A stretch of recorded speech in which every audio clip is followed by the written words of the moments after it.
The Wild Wild West. Yeah, but as I was saying, I've never eaten soy sauce. That's not true. I've seen you consume soy. I've never consumed soy in my life. That's just patently It makes you untrue. lactate. I found that out when I was like 9. I never touched it. Some people claim that's not Yellow the truth. 5, I've never touched. Dude, and I know what edamame is, and I like it. Yeah. I know exactly what it means. You'll probably start lactating. Yeah. Do you think so? No, that's Dude, the second that the yellow 5 thing dropped, I stopped eating it. bullshit. And you dude. can see it in my balls, man. I've seen you do the do. You've never seen my balls. You've never seen me drink Mountain Dew. I've seen you do the do. Maybe in like 3rd grade, not since my balls. That was before you knew. Once I found out, I never touched yellow 5 again. Banana runs, tossed them. Every single you've definitely had yellow 5 since then. I've not touched. Wait, what's yellow 5?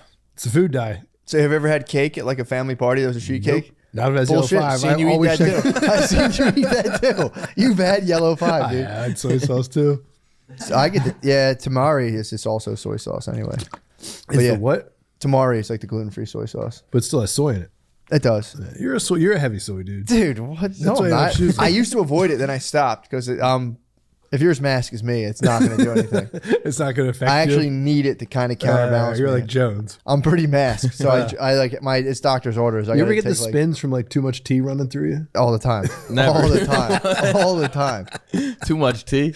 all the just time. Testosterone. Dude, if I go, okay. I'm on the 7th floor here right now. If you put me on like the 15th floor, if I just start like formulating, I can't be like I can only be a certain height within a building. Dude, my testosterone levels are so low. I thought we were talking about like English breakfasts and grades. I was like, never in my life, dude. Do you get the When the spins? tea's flowing through Yeah. you. Fucking relax, dude. Your Drink tea's less of too it. low. It is, dude. I want to get shots. I don't know where to Dude, get do you start juicing? Also, Drew Montana, CEO of Heavy Campers, Tom What up, dog? Cusker. Yep. CEO, student, Student. them. Returning. Scientist. Student scientist. How was your orientation process? It was just mostly lab safety. And that was your orientation to the Well, entire I skipped school? like the real orientation. I Okay. just didn't go. I was like, what are they, I don't need to What go. the hell, dude? This is your second shot at a fucking education. Yeah, but I mean, it's all like, I'm just trying to get the lab points. So like, I didn't want to go through like, Real orientation would just be like you and a bunch of 18-year-olds, right? not a community college. Okay. The age spans all over the place. We got everybody. Like I'm not even the oldest dude in there. Nice. Yeah. There's some people that are older than me. Nice. Then there's like, I'd say the median age is 20. Really? It's mostly people going to school for physical therapy that want to transfer to like Penn State. Yeah. Because we did like the icebreaker session and everyone was like, I believe they're called whores. "Wait, what? Mostly dudes. Or just dumb athletes. That's what they're called. They want to go to Penn State. I'm sure they do. Dude. Kinesiologists and Yeah. whatnot. Do you think they finally get to the state and like they're just like hammered one night at Penn State and they're like, it was all worth it? I think they get All up there. that grueling community college was all worth it. I think they get up there and year like at they fucking try Penn to State. party like the kids that have been there for 2 years. Oh, really? Did you ever party at Penn State? Once. It's fucking weird. It's insane. Like the drunker people get, the more they just start screaming "We are" and shit. yeah. And you're like, I don't know. That's anywhere that likes sports, though. It's like the I guess military. so. Yeah. Yeah. It'll be the spring and people are screaming "Go Birds" at a fucking Philly bar. Yeah, You're but like, Penn State, relax, dude. Penn Penn State's State's isolated weird, from dude. everything It's else. isolated, so True. it's just like you're up there It's like the military for alcoholics. and people get real into the blue and white. They do. You have nothing else to get And into. no one wants to talk about the pedophilia. But I was up there Nobody ever before wants it to touch broke. on it. Yeah. I was up there. I had a probably- feeling something was going on back When you were then. up there? Yeah, I was like, dude, something's going on up here. Whoa. This is before it happened? Yeah, I was like, this program. This is Something too about much. that program had Yeah. me kind of being like, dude, there's something's kind of sus about this program. Smelled fishy. Yeah, I Dude, was- we had. I want to suss that dude out. I'm not going to obviously name any names, but someone we know. So, what would you do in this situation? Someone we know, someone you two know or me and you know. you and I know. Okay. Someone, a youngster, Pedophile? is going to school. No. Oh, I'm good. I don't smoke high CBD legal weed like you do for age restricting purposes. This is big gas. Big gas in the blunt. This I is appreciate you. pack. Yeah, appreciate. We Are smoke you allowed to Op smoke Pack. D8 on YouTube? I don't know. They'll just age restrict you like crazy. The technocrats are out of control. That's true. But dude, You gotta call your boy Psych Substance. I've talked about him before. He's fucked up right now. He's back. He's back. Yeah. He's not. He wasn't having a good The time. algorithm constantly feeds me him, and I'm like, I'm trying to write YouTube. Like, I don't want to fuck with this guy. Stop Just sending me his videos. Click the thing. But I click on his video to fucking just be like, the fuck's he talking about now? Yeah, they're right. Get me again. They're right, dude. So we know there's a situation right now. I'm trying to figure out. We know someone. They're younger. They're in school, and they're going like they're pretty young, and they're having a male teacher now who like all the kids were like looking forward to. We were talking about this. Oh yeah. Yeah, pull the mic up a little closer to you. My bad. It's a female student is in the hot male teacher's class. I haven't seen if this guy's hot or not, but they were He's like cool. He's cool. They're too young to say he's hot. Yeah, they're young. I'm talking young. So Oh. it's like it's this cool male teacher in a grade school. And like we're trying to figure out if it's appropriate to roll up on him and be like, what the fuck? I already dropped the message. What do? Like the student told me, she was like, "Oh, I got the cool teacher this year," and I was like, "Tell him your uncle wants to meet him and see what he's all about. Give him that message, verbatim. Like, hey, my uncle wants to meet you and see what you're about." You got to meet this guy like he's a prom date, dude. Just cock the shotgun.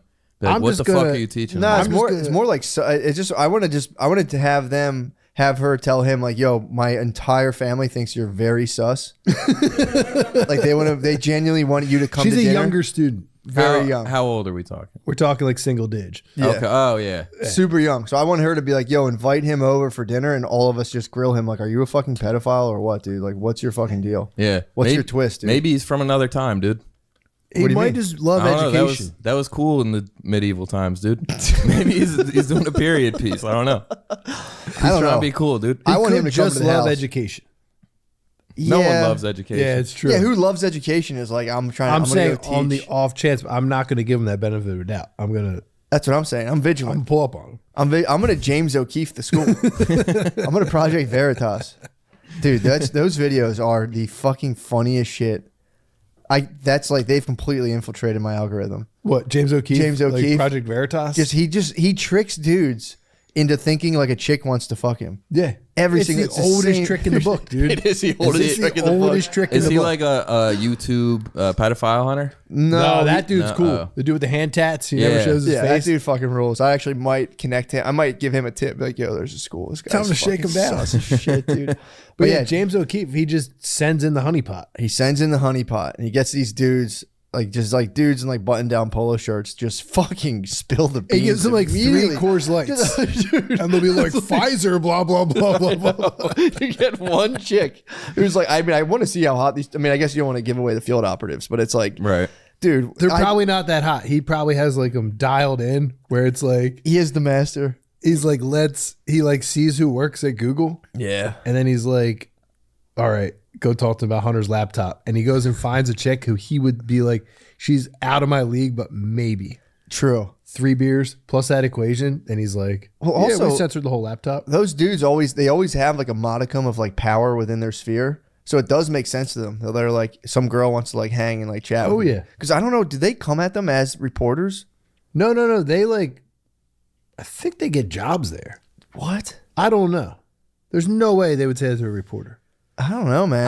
I don't fuck with the Veritas heavily enough. I fuck with it hard, dude. I get love let it. down. Like Billy used to always be like, dude, watch, like they're about to fucking raid the, like, you know. It's just funny because they literally will. And it would never come through. It would always be like, It's not. This isn't like that. This but is. I'm saying like Project Veritas will get someone from a huge company to admit that like some injectable thing. they Everyone made- ignores it. Everyone ignores everything they say. I know, they'll be like, oh, like nobody cares. we knew It's just so we knew funny. that this like unnamed injectable medicine from 2020 was gonna kill everyone. No, it's not like And that. then like, but I'm saying like that they'll drop the heaviest knowledge, and then the news is just like, dude, you see like so and so admitted that, and everyone's like, fuck that fucking guy. Kim Kardashian fell off a bike, you know? I know, but And it- that's well, like 10 million views. What did he got? He got one guy basically being like, we're just going to keep hammering this down their throats. We don't know. The one guy Yeah. came out, was like, who knows, dude? Who cares? It's all about pressuring the kids. But yeah, that stuff, it's just funny when he confronts them and they're like, I don't want to do this. He got the guy, some dude went out and had like he was drinking like a Sex on the Beach, staring at like sitting across from a chick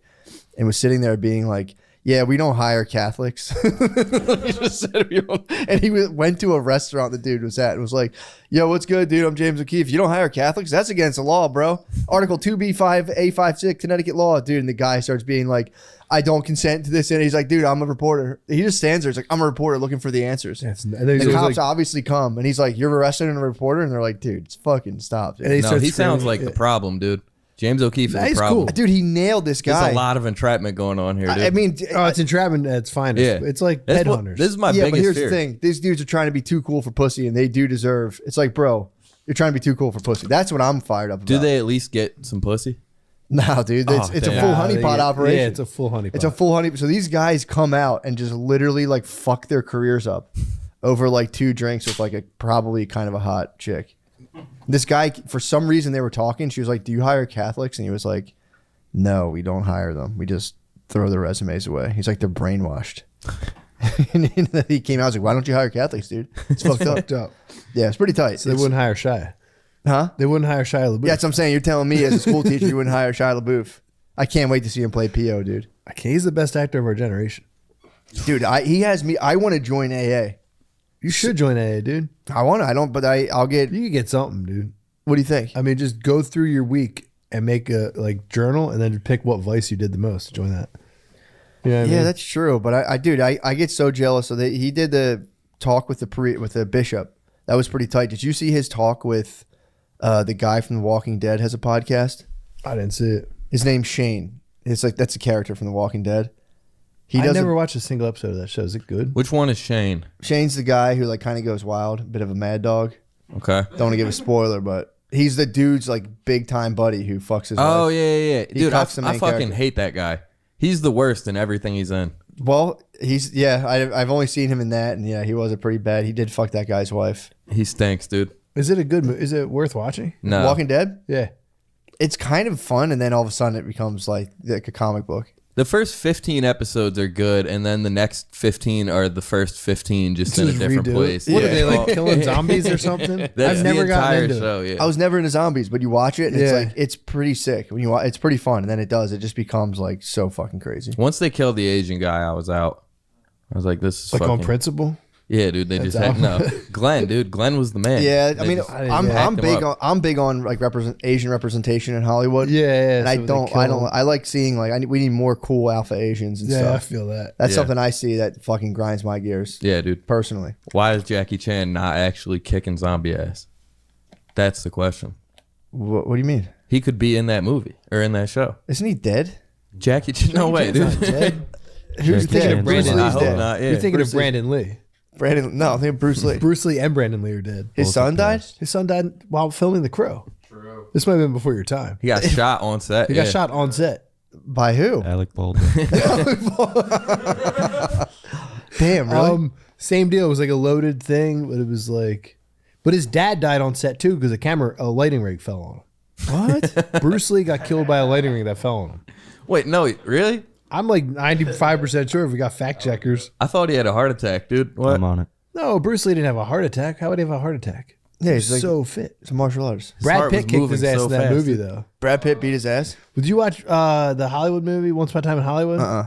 You didn't see that movie? Mm-mm. Oh, it was so fucking good. I'm But there's watching a scene- Veritas, bro. I'm trying to break. I'm Yeah, trying to you're get trying the to truth bring out down to the the people. You're trying to get the Catholics. I'm trying to see horny dudes in khakis spill the beans, dude. But yeah, I'm pretty sure Bruce Lee had a lighting rig fall on him. And then Brandon Lee, while filming The Crow, got shot with what should have been blanks. This says Bruce Lee died at age 32 in Hong Kong from a brain edema, probably caused by a prescription painkiller. That was it. Debunked. That was it, dude. I'm sorry. I'm He had a sorry. brain heart attack, dude. I thought he got killed by a light. I think the I light looked that fell up. on him, and that's why he started taking painkillers. That could be Possibly, because I brain just- edema is like, what the fuck is that? What was he on? I'm not sure. Like I'm perks or Some of something? them Urkels. I had those Urk, 512 yeah. Urkels, Purple dude. Urkel. But Brandon Lee definitely got killed on set Yeah, That I did he got hear. while popped. filming The Crow. Fuck, dude, that movie was so sick too. I never saw it. The All the Crow? goths loved it. I Like the never Hot saw it Topic either. crowd loved it. Yeah, I never They saw- still put the movie out after he Yeah, died? they like wrapped Yeah, up that's because they big had budget. enough going. Like, Oh, yeah. I think they went to like, let's get one more clip of this one shot in the beginning, and he died. What are they doing with the Alec Baldwin movie? Are they still putting that out? That's coming out. I don't Blu-ray. know. Are they still coming out? They better. Straight to Blu-ray? They better. They fucking better. I guess they better. What's up with him? They should go out. They should bring that out and just sell it in like Target in like a wire rack. He's chilling. Alec Baldwin's like doing podcasts, and he just had Tim Dillon on his podcast a couple weeks ago. He had Tim Dillon on his podcast. Yeah. But didn't it come out that he did in fact shoot her? Yeah. Oh, no, he did it. Oh And yeah. what's It's, Baldwin just like? He doesn't even acknowledge it. Yeah, he's chilling, dude. I guess that's all you can do at that point. when Yeah. you shoot a lady on set. Yeah, and then deny it and then get debunked. No, he said he did it, didn't No, he said I didn't pull the trigger. He cried and was like, I never pulled that trigger. he? He said the gun just went off. He said the gun just went off. That's a bad story. That's a fucking real shitty story. And then like they came out forensically and they were like, no, you did pull the trigger. Yeah. And then I mean, had- either way, he was gonna beat it because he thought it was fake. So why wouldn't you just be honest? Like, dude, if you guys not ever held a fake gun, like you're of course gonna pull the trigger. Yeah. Yeah, of course. I would have just been, I think he was like, ha ha, bang, bang. Yeah. And fucking killed her. It wasn't a fake gun. It was a real gun, though. Should have had blanks. Yeah, I guess. I'm so. a big gun safety guy, dude. I saw Are that. you? I'm a big gun. Yeah. I had to comment. I took everything in me not to comment. You're a on big that. anti-2A head too. What's you're a anti-2A? big, like hand in your guns, like gun roundups, gun buybacks. No way, dude. What, You're dude? typical city lib. What the fuck are you talking No way, about, dude? What Matt, the- are you a traitor? Are No, you he's against a- the Second he's a Amendment, big, dude? like- That's not true at He's all. a big like AR-15s are only for blah Yo. blah. No way. Matt don't fuck with bump stocks, dude. That's not true. I'm being literally Yo, slandered. I'm what literally am- being slandered. What is going on I'm here, just dude? trying to make up for him. Oh, no, fuck. Debunking my huge balls, no eating yellow 5. I'm highly litigious, dude. Yeah. It's just- I'm you're a litigious insanely dude. litigious. So you're the opposite. You want everyone to have 100-round drums on the glizzies. Yeah, you're and with it. fucking, I don't care. Yeah, it doesn't bother me. Matt's with the shits. I feel like I'm more worried about like I feel like I could talk anyone out no matter what your armaments were. I feel like I could just be like, "Whoa, brother, what are you doing? Whoa, brother, what the? I don't think it works like that all the Whoa, time. brother, what are we even doing here right now?" You're like a gun to the head, talk him down. Type. That's what I'm yeah, more like I could that. see you being I'm like basically that. PO, Being like, this is the first time I ever had a fucking gun in my face. dude. Do you That's one of my daydreams constantly. Being Yeah. like, do you think it's the first time someone put a fucking gun on me, bro? If you- come on, do it. If you get carjacked at a Sunoco at midnight, are you talking them down or are you just like, have it, brother? I'm going, brother. Hey, what are I'd we be doing? like, have it, dude. My What minivan. are we Yeah. doing, brother? You're What are we out. doing? Wallets in here, and I was sweet talking the entire time. Be like, do you bro. not know I'm on Matt and Shane's secret No, I'm podcast, just gonna brother? go, brother. You don't got. Yeah, you'd be like, dude, get on the Patreon. Yeah. I can get you on the page. dude. I'll get you in on the dollar thing. Just chill. bro. Just wait till the end of the month. Wait, please Dude, I've wait till the only end of had the a month. gun on me one time, and I had like Who put that thing on you? me and Phil were on the porch, Oh yeah. and I had this plumber doing all this work, and then I like got paid that day, so I had like $1,200 in my pocket, and I had to meet the plumber in the morning who had already done the work. So like I come home from work, I should have went inside, but instead I sat down on the porch. This kid comes up and like pulls a gun on us. He's like, "Empty your pockets." Damn. And I was like, I just got the Droid 2 Shit. from like Billy gave it to me, so he literally just gave me the Droid 2 that day. So I was like, It's the way of the droid.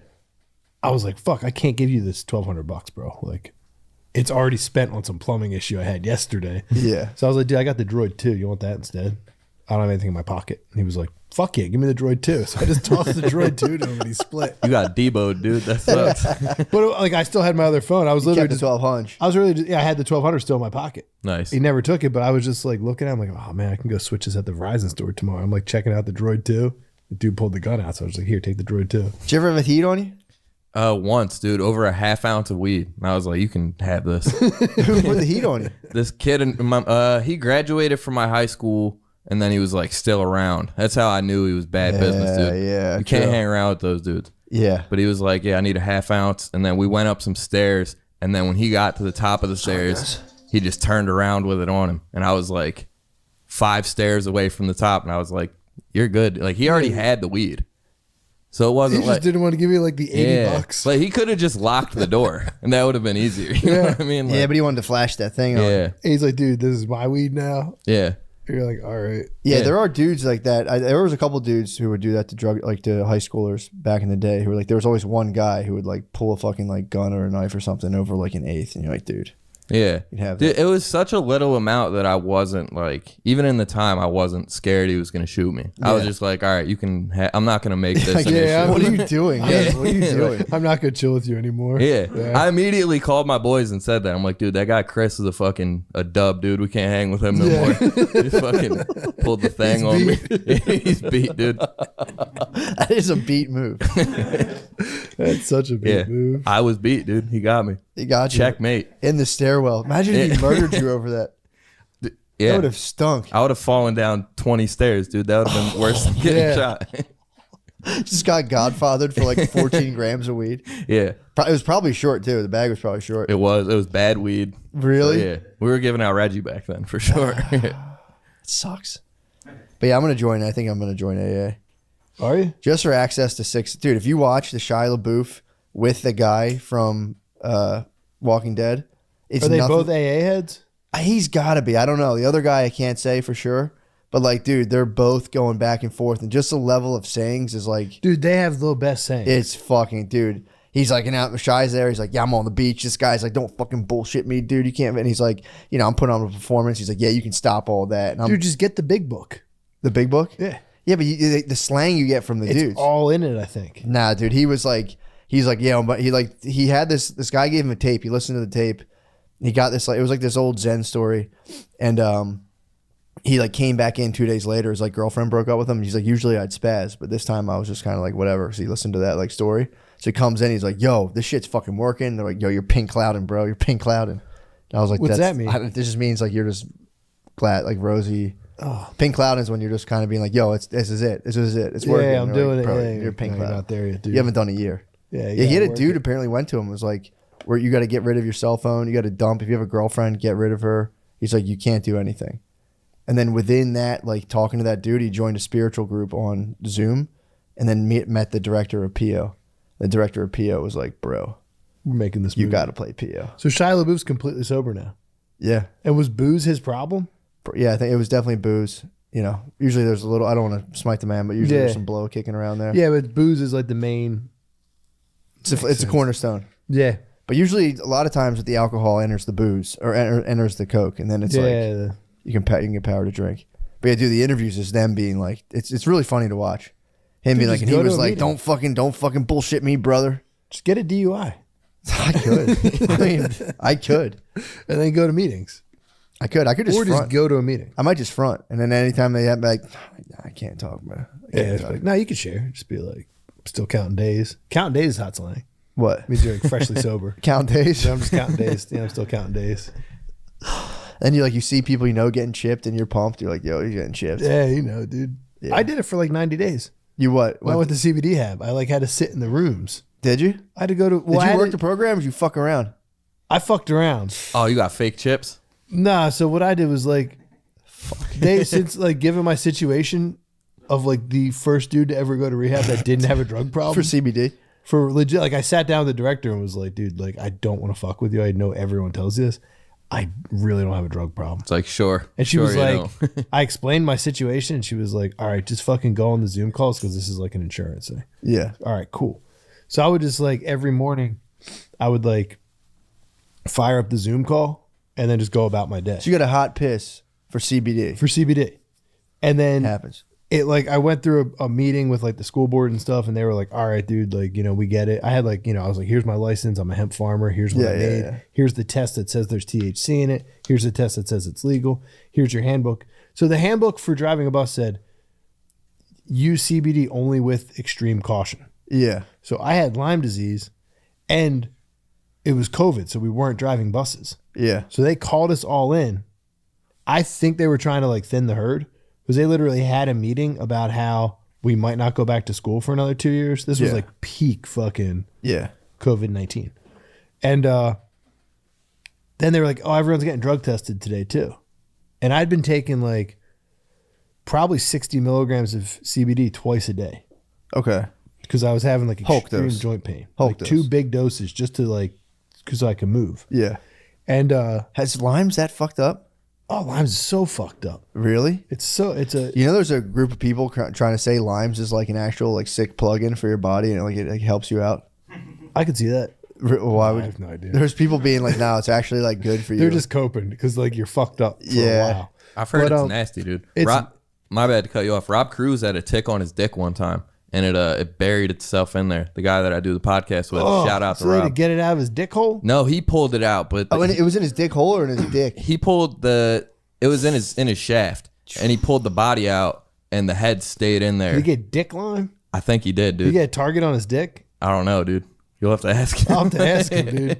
You'd have to be packing to see a target on your dick. Whenever I hear Sure. about ticks or Lyme disease, I have to tell people my boy Rob had a tick on his dick. My bad. Continue. I would have kept it, dude. That counts. What? That's increased size and girth. Yeah, it's like a little. Oh, That's true. increased size. That's an extra Yeah. bump. But yeah, but when I went like in there, ribbed. so like I was doing the Zoom meetings online, right? On like, but I was also harvesting hemp and stuff Sure. during that time. So if it rained and I couldn't work out in the hemp field, I would just be like, fuck, I'm going to the meeting. Yeah. So I would drive down and just fucking chill in the room. And, Oh, like, and the hear actual, stories you had and the stuff. option to Zoom or be in the room. Yeah, I could go to the room if I wanted to. Yeah. So I would drive down and just fucking go sit in the room. And then on Fridays, I had to go there and piss in a cup. Mm-hmm. So every Friday, I would just go to the meeting because it was like kind of cool. Yeah, it fucking rules. Like you would like tell stories. I kept trying to promote microdosing in there and they were not having it. Yeah. AA. And I was like, dudes, don't want to sound like a psychopath, but psychedelics can get rid of all of this. And they'd be like, Tom, please stop. I'd be like, Can't do that. Yeah, that's a hot Just debate. fucking That's a throw it hot out there. debate in the sober community. yeah, it is. It's like there's people who are like no nothing, and other people who are more, they call themselves the harm reductionists. Where they're Yeah. like, nah, bro. Like, But I was like, just talking to them about it. I was like, dude, Yeah. this could, if you want to get out of this, here's another way to do this. And they would just be like, dude, stop, or else you can't come here anymore. So they were trying to tell me that I couldn't come to the meetings anymore and had to do Zoom if I kept up my antics in the room. really. They're not in a friendly way. Everything was very friendly. They were like, dude, we're going to put you back on Zoom. You should have went there and like started selling subs and shit. You know what was weird? In the rooms, you weren't allowed to bring Monster Energy drinks. Really? Because they said dudes would come to meetings and drink like 9 Monster Energy drinks and be just as fucked up if they like smoked meth. That's their right, dude. But they were like, no more Monster No more Energy. monsters. But you can have coffee though, right? You could drink coffee, which is fucked up. Yeah. Yeah, this place Because those sounds like dudes no drink like fun, dude. 90 coffees. And the only thing that's cool is people tell these wild fucking What stories. about rock stars? Can you drink rock stars? I think all I don't of, think like, it's brand specific. I think they can't. yeah, I think you just can't come in with the tall boy screw top metal cans. Like, no, Really? this is different. It does get people itching though. Yeah. Because, dude, the lady there told me that people would come in with like 4 of them parked next to them and just like crack, like, the big fat Red Bulls? Yeah. They would just fucking dong like 5 Red Bulls and just be like skitzing in the meeting. I always feel for dudes that need to escape their consciousness that But hard. like, you're here to get rid of a cocaine and booze problem, and you just drank 9 Red Bulls. yeah, but there's dudes that are just like, I feel good when I do this. Yeah. And they're like, what the fuck, man? I Or gotta like, have I something. need to do something. I gotta have something. Yeah, I drove up to New York yesterday, up and back, and I watched like a 4-hour video. I mean, this video, it was long. It was about the Christian archetype, like Jungian stuff. But the stuff they talk about is like how basically we all have this gatekeeper in our brains that like decides what we let out, what we don't let out. So there's like your personality is basically a mask. Yeah. There's a ton of other stuff that like doesn't see the light of day. And it's really funny thinking about how there are dudes who are just like, or pretty much everybody, you have to keep so much of that stuff back. Yeah. And then what happens is when you keep too much of the wrong stuff back, you just start doing like the craziest shit and you can't make sense of why you're doing it. Why? Because you're bottling up all the wrong stuff. Your organisms rebelling against your persona. So you have Yeah. an entire organism you have to answer to, but you're like, no. I'm just like, this is who I am. And your whole Yeah, I body, don't do that. I don't your do whole that. body's like, no, you're not, bro. And Check then they this go out. do it. You start getting fucked up. Like that's what the whole point is. A lot of those dudes who are like, I'm just sober, I don't fucking touch it. That's all you're thinking about all day, and you're building up the counter position, which is like, you'd be like, I'm gonna get fucked up, and you're like, Yeah, they keep pushing and it eventually down. just fucking breaks out. Or it goes into like another channel. Like Yeah. you'll get like ridiculously into lifting weights and reading the Bible. Or like Yeah. they just do something else. What made me laugh because I was like, dude, I was like, damn, it sucks we have to deal with that. But I'm like, if we didn't have that function, every parking lot would be people blasting like the guitar solo of Freebird, being like, yeah, I just queued it up to this part. I don't know. It was just here. I happens to be this I pulling swear in. I didn't just like happen to get in here and fast forward to this part. It would just be every car people. It'd be arm out the window, just like, I have to fight to not do that. Like every time I Just get in a do car. it. I do it, dude. I got Jimmy Buffett's greatest hits in my van. Yeah, but cranking Bird on that solo. All I want to do is get in a car and crank Bird and act like it. I just so happen to be on like the drop of the guitar solo. Yeah, but what I'm saying is, I have Driving a a CD little player in faster my than van, normal? and I don't have like an aux. So I found the Jimmy Buffett greatest hits CD, Yeah. and you can just let it play, and you can pull up at any moment of that CD, and people are like, "That dude's chilling." It's like 13 tracks, and every single second of every track, if you pull up with the window down, your arm out, they'll be like, "Oh, that guy's a good guy right there." That's what I was geeking on in my car. I'm like, because I'll do the same thing, right? I'm like, I'm gonna put this song on, it'd be so cool. And I denied. My ego goes, dude, we're not doing that. Grow up. Dude, you Stop guys queuing up sick parts of songs and acting like it just happened that way. Like you're not. We're Well, like, not. where are doing you this. pulling up to? Doesn't matter, bro. Parking lot of the But like grocery everyone store. has their windows up these days. Yeah, but dude, Like it's, back in high school, everyone drove. I feel like it was more normal not to have like I air saw conditioning. a dude do this one time where he had to have queued up Freebird. It was like, you know when everyone gets to start driving in high school? Yeah. This dude had Freebird queued on the way out and like drove out fast. And I remember just being like, you motherfucker, dude. You motherfucker. It's a sick move. It's such a sick move. I might start exclusive. I might just keep it on a loop. Yeah, just make a Freebird loop of like, or the beginning. Not the beginning. I need that. Just when it just fucking pull out. Like, Jesus Christ. Whoa, was I driving a little fast in this parking lot? Didn't even notice. Sorry, didn't even realize it. Thinking about lost loves. But yeah, Dude, I still do that. I turn the bass in my car higher if I know I'm driving by people intentionally. Like I want them to hear these this system. Do you have a system? No, not at all, dude. Ah. It's the stock Chevy Cobalt system, dude. So you're gonna hear this Do thing. people still fuck with thump. systems? No, I don't think. Is that I hope like not. where- some tens. I I haven't thought had, like, about. a I might rattle- start. Yeah, I thought about Yeah. getting tens. 12s are. They bump too hard, but some nice crisp. 10s Like remember in the like trunk. kids with rattling trunks? They were like Yeah. kind of cool in high That school. was Yeah. the move, dude. I had a '92 Ford Taurus with 12s in the back. That thing And was it just fucking rattled. rocking. My check engine light never came off, but my system was hitting, dude. It was like this car sucked. Never got an oil change. Would like crashed it multiple times. It Having was a the system is so fucking funny. It sounds terrible. It's such an unpleasant car ride. I've been in the back of those cars, and your chest is just vibrating. Yeah, I remember this kid uncomfortably. that drove me to high school. I'd be like, dude, why are you doing this? This sucks. He'd be like, no, this is fucking sick. I mean, like my ears hurt, my stomach hurts. It's bad. It's like it's bad for you. And he would put on like Wu Tang. And And I'd you be can't like, hear this anything. sounds better if you shut those speakers.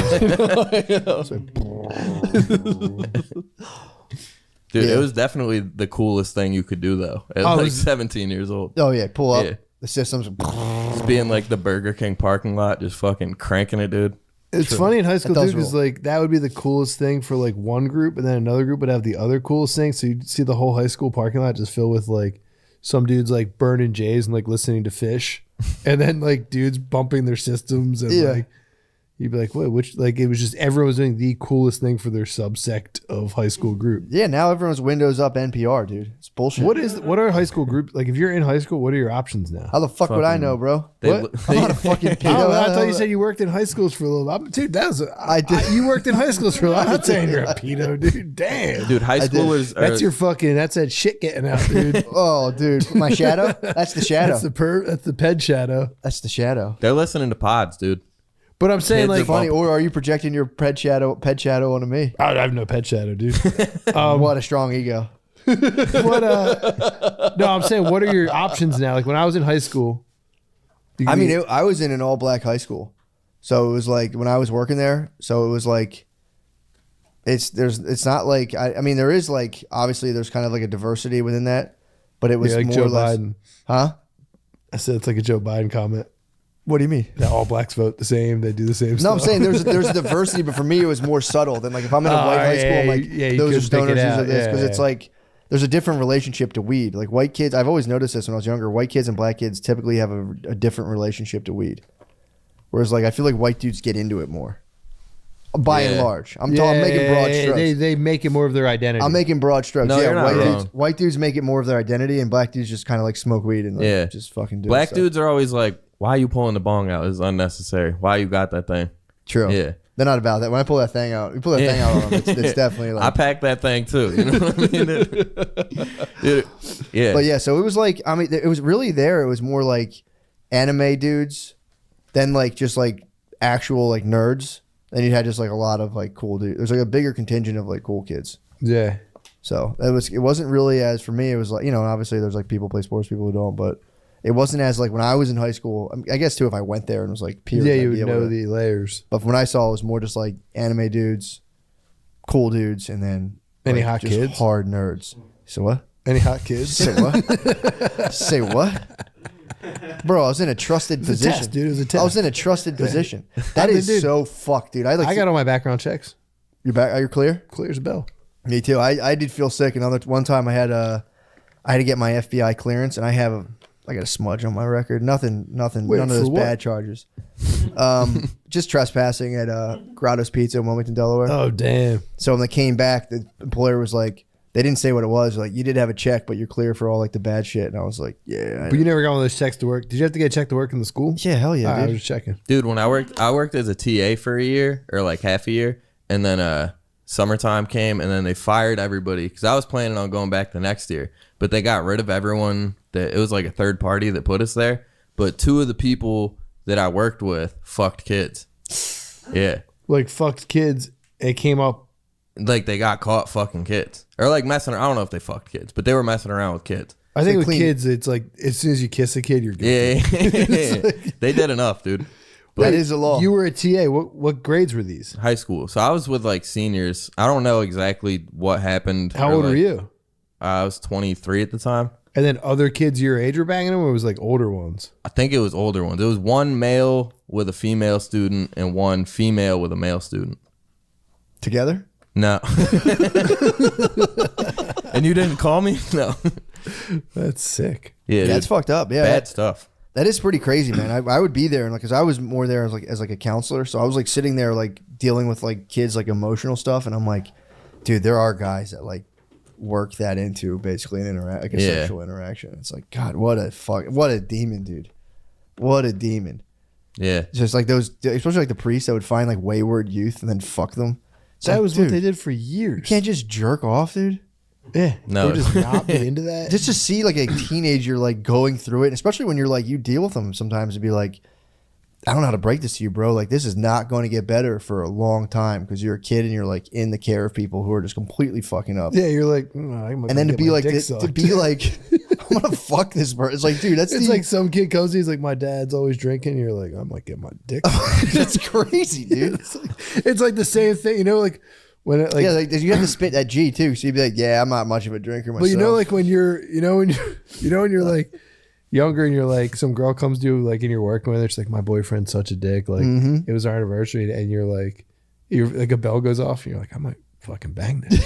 You're like, dude, if I was your boyfriend, I would never do that. And, like, Yep. Imagine being a priest and it's like, my dad got drunk last night and like didn't show up for my birthday, and you're like, I might get laid. Like, Dude, it's so fucking it's nuts. so sick. It's so sinister, dude. What are you gonna do as a new Catholic or as a returning Catholic? I would get in there and clean that stuff should out. clean it up. Dude, I swear to God, I think about this constantly. I want to sit and talk to a priest for like 4 hours, dude, and be You like, could what do the it. fuck are you guys doing? We're on the precipice of a gigantic spiritual reawakening. Yeah. Are you going to take the body of Christ on your tongue or in your hand? Are I you letting him place it on your tongue? When's the last time you received? have a gluten allergy, so I don't receive. Ah, it's beat. But I You would sip the just wine. sip the wine. Yeah. Yeah. Sip the wine. I haven't received in a long time. I haven't received. I sit out. I don't receive. It's also, that's a sick thing to do too, though. Well, sit out. To sit out and be like, Yeah. I sinned. Yeah. 'Cause you're not allowed to get in the Yeah. body if you've sinned. You know those guys are sinners, dude. Who? The people that are not going up to receive. Like walking past them, you always look at them with shame. Yeah. Yeah, like, true. That was Usually you always- do. Yeah, that was always a big thing. Look I at grew him up go, Catholic, dude. Did you? I get the stuff. It's the best. It When was did you alright. stop going to church? Like when I moved out of my parents' house. Probably like a year before that. Yeah, mine was like as soon as I got my license. Yeah, probably like 16, 17. Yeah, I would like stopped drive, going. eat a bacon, egg, and cheese on a bagel, and just sit and stare at a wall for 45 minutes and be like, all right, nice. I didn't go to church. Yeah, I didn't go and to drive church. home. I just Yeah. drive home. Dude, I went to confession recently. Not recently, probably like 3-4 years ago though. Just And then- for kicks? Or My like, mom was like, "You want to go to confession?" I was like, "Sure." Yeah. I What'd was you just drop on? Face to face with the screen. screen. Coward. Yeah. No, it was my only option. I know. Oh, I think, like it would've through, been like, the crazy I private if think they screen? stopped face to face. They probably did. It would have been crazy if I was like, "No, I got to tell you some shit eye to eye. Get me in your room." I used to face to face it. What'd you drop on them? Nothing crazy. Nah. Yeah. Padre Pio would have sent you. He would have cursed you out. Well, of dude, that I group. had like 10 years of sins to let this guy know Yeah, about. well, so you're just like, I don't know. Like, I was like, I lie to people sometimes. Yeah. And like, I stole some shit once, but like, we didn't go into it. yeah. In high school, I would like drop it on the priest. Did Like, you really? Like, Yeah. Fuck yeah. I I'd be never- like, dude, we stole 5 fucking weed plants from Wayne's backyard. He's like, you shouldn't be telling me this. It's like, say 5 Hail Marys, stop doing this. Right on. Get out of here. Like, Pastor, we were out there with fucking hedge clippers, dog. You should have seen these things. We were digging them up out of the fucking 2 hands on the root. He's like, what? Oh, it's so I'm sorry, funny. Father. Stealing weed plants is a fucked up crime. Yeah. I'm not attacking you. I've done things in my past, but that is a disheartening crime. Dude, it's the biggest adrenaline rush you can get. When'd you wait to steal them? Oh, it was always at night. I'm saying like what time of the year? Like right before they came out of the you ground. wait, yeah. So you Yeah. waited like okay. There was always like outdoor plant. It was never like Yeah, fucking some crazy shit. But yeah, there was so many people that had like fields of weed. I was Where'd telling you grow up? upstate New York. Oh, that's dude, I awesome. was telling Sydney this story that if you bought Google Maps, because Google Maps you can like see they update it like every couple months, but you can see some shit. But if you pay for Google Maps, you get like a live update of the earth, and then you can see where people are growing weed plants. And you Really? would take them? Yeah, dude. You just bring some hedge clippers and a tarp, and So you can see what Pile 'em like up, people dude. are getting into. I don't think it's not like they update it much more. It's not. I don't think it's a live. Yeah, stream. yeah. Oh. But yeah, but we would just fucking zoom in on shit and scan the whole neighborhood, dude. Jesus Christ. That's nuts. It's pretty sick. Demon time, dude. What was the biggest haul you got in terms of It was a ping pong table's worth of weed. what? It was like the whole ping pong table was full, and it was like stacked multiple feet high. Damn, that's nuts. fucking awesome. Yeah, it was a good summer, dude. That's pretty good. Yeah, or I guess good fall, but Fuck, dude, that's awesome. it's the move, dude. But yeah, that's been It can fund your high school missions for a long time. You don't need much, dude. Yeah, exactly. Couple $100, dude. You're fucking. Get you a rolling Ford with- Taurus and a system, dude. True. Life changes. Fuck, dude. Gardini, where are we at time wise? I got to do these goddamn We're at advertisements. 41. Perfect. I got to do these goddamn advertisements. Let me see right here. I'm so sorry for the lull. If you guys could come up with something awesome to say, that'd be great. But guys, right now, I'll tell you this, guys. It's a smooth sack summer. Manscaped is making sure you have everything you need to stay fresh below the equator, if you know what I mean. Man. And also, I don't know if anyone's ever trimmed their ball hair, but there's a Manscaped's Performance Package 4.0 has it all. The Lawnmower 4.0 body trimmer and Weed Whacker nose hair and ear trimmer features skin-safe technology to protect your delicate holes. Jesus. They're waterproof too. Take a look at the Shears 2.0, their luxury nail grooming kit. It includes stainless steel nail cutters, tweezers, and grooming scissors. Get 20% off and free shipping with the code DRENCHED at manscaped.com. That's 20% off and free shipping with the code DRENCHED at manscaped.com. It's smooth sack summer, boys. Get on board or get left behind. Shave your sack or get monkeypox. Did you get vaxxed for it yet? Monkeypox? Yeah. No, I took that other vax. Which one? Not fucking dudes. Football season is about to begin. Get ready for NFL Week 1 action with DraftKings Sportsbook, an official sports betting partner of the NFL. To celebrate the return of football, bet just $5 on any football game and get $200 in free bets. Experience the thrill of DraftKings early win promotion. Get up 7 and you win. Bet on any NFL team of your choice. If your team leads by 7 points at any point during the game, you get paid instantly. Even if your team loses, you win. I don't have any picks. I don't watch this. But DraftKings is safe, secure, and reliable. Deposit and withdraw your cash whenever you want. Download the DraftKings Sportsbook app now and use promo code DRENCHED to get the $200 in free bets instantly when you place $5 bet on any game. That's code DRENCHED. Only at DraftKings Sportsbook, an official sports betting partner of the NFL. Minimum age and eligibility restrictions apply. See show notes for details. DraftKings. Now go win some money. This is your year. Fuck last year. This year, you're coming out on top. Just keep going. We did it. You'll eventually win. Hell yeah. You will eventually win. Gamblers ruin. Just keep doubling down. You'll figure it out. You'll figure it out. But yeah, man. I've been tripping on that. Do you have to do a gambling addiction thing for that? Who? Like, don't you have to do like if you get a gambling problem, please call 1-800-GAMBLE. Not my problem. Oh, all right. Not my gambling problem. No, I think they have extensive fucking show notes. All right, dude, cool, gambling addiction is crazy. It's the only addiction I can't understand. Only one? No, I'm saying every other one I can understand like what you're I know chasing. what you mean. You know what I mean? What Like, about cigarettes? what? What about cigarettes? Sean's desperately addicted to I cigarettes. understand the addiction to cigarettes. How? Thank you, Tom. Well, just because like I have an addiction to like if I drive, I need a bev or a smoothie.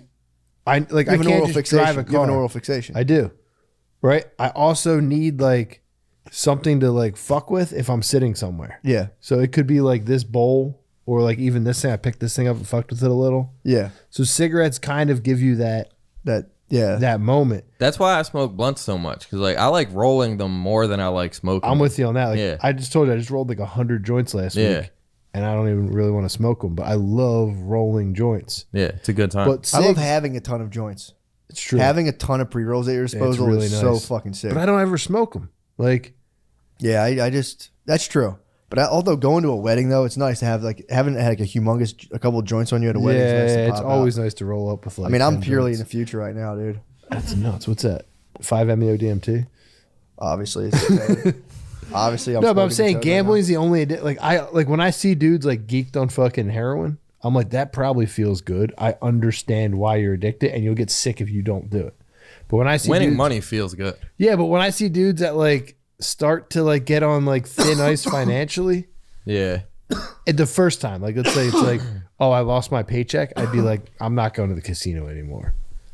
now. Yeah, but they think they're getting it back. That's what I'm saying. I don't understand like it like every other addiction is like a constant.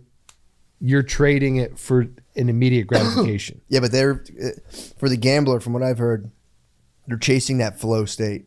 You get into a point where you're Yeah, I so guess maxed out so, on yeah, adrenaline. yeah. It's like win or lose. This is what I've heard.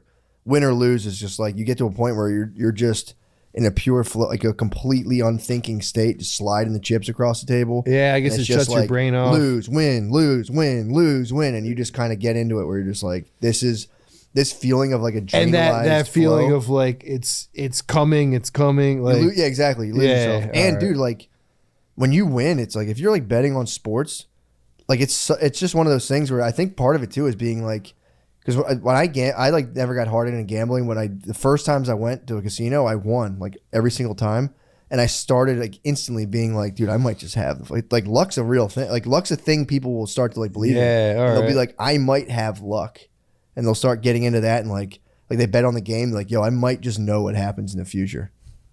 There's Yeah. part of you that feels like if you feel godlike when you like win in gambling, you're just especially if you're doing like over unders and stuff, and you're like, yeah.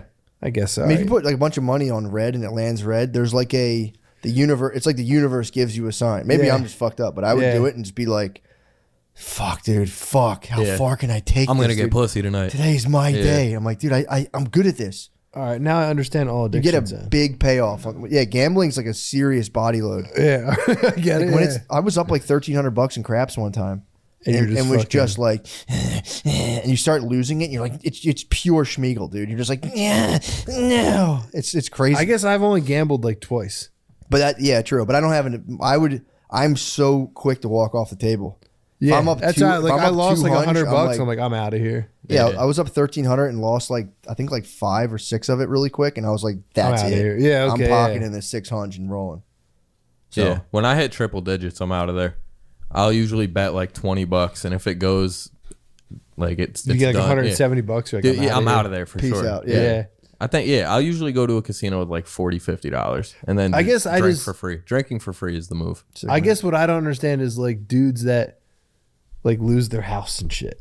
That's crazy. Yeah. Yeah, like You're I about to get it understand that back. on like drugs because you're out of your mind. Yeah, I get it. But you like, lost so much, you're like the big one's just Yeah, around the big corner. one's coming. The I'm gonna Yeah. make adrenaline this rush. all right. Yeah. It's got to be such a crazy rush to just like know you have no money at all and know, just dude. put your house on the line. Yeah, Yeah, it feels just feel so like- good, dude. Yeah.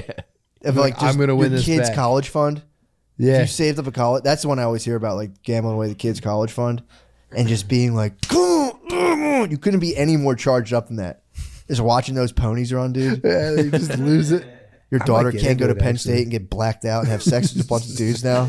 It might just be a defense mechanism, Yeah. actually. She ends up at DCC.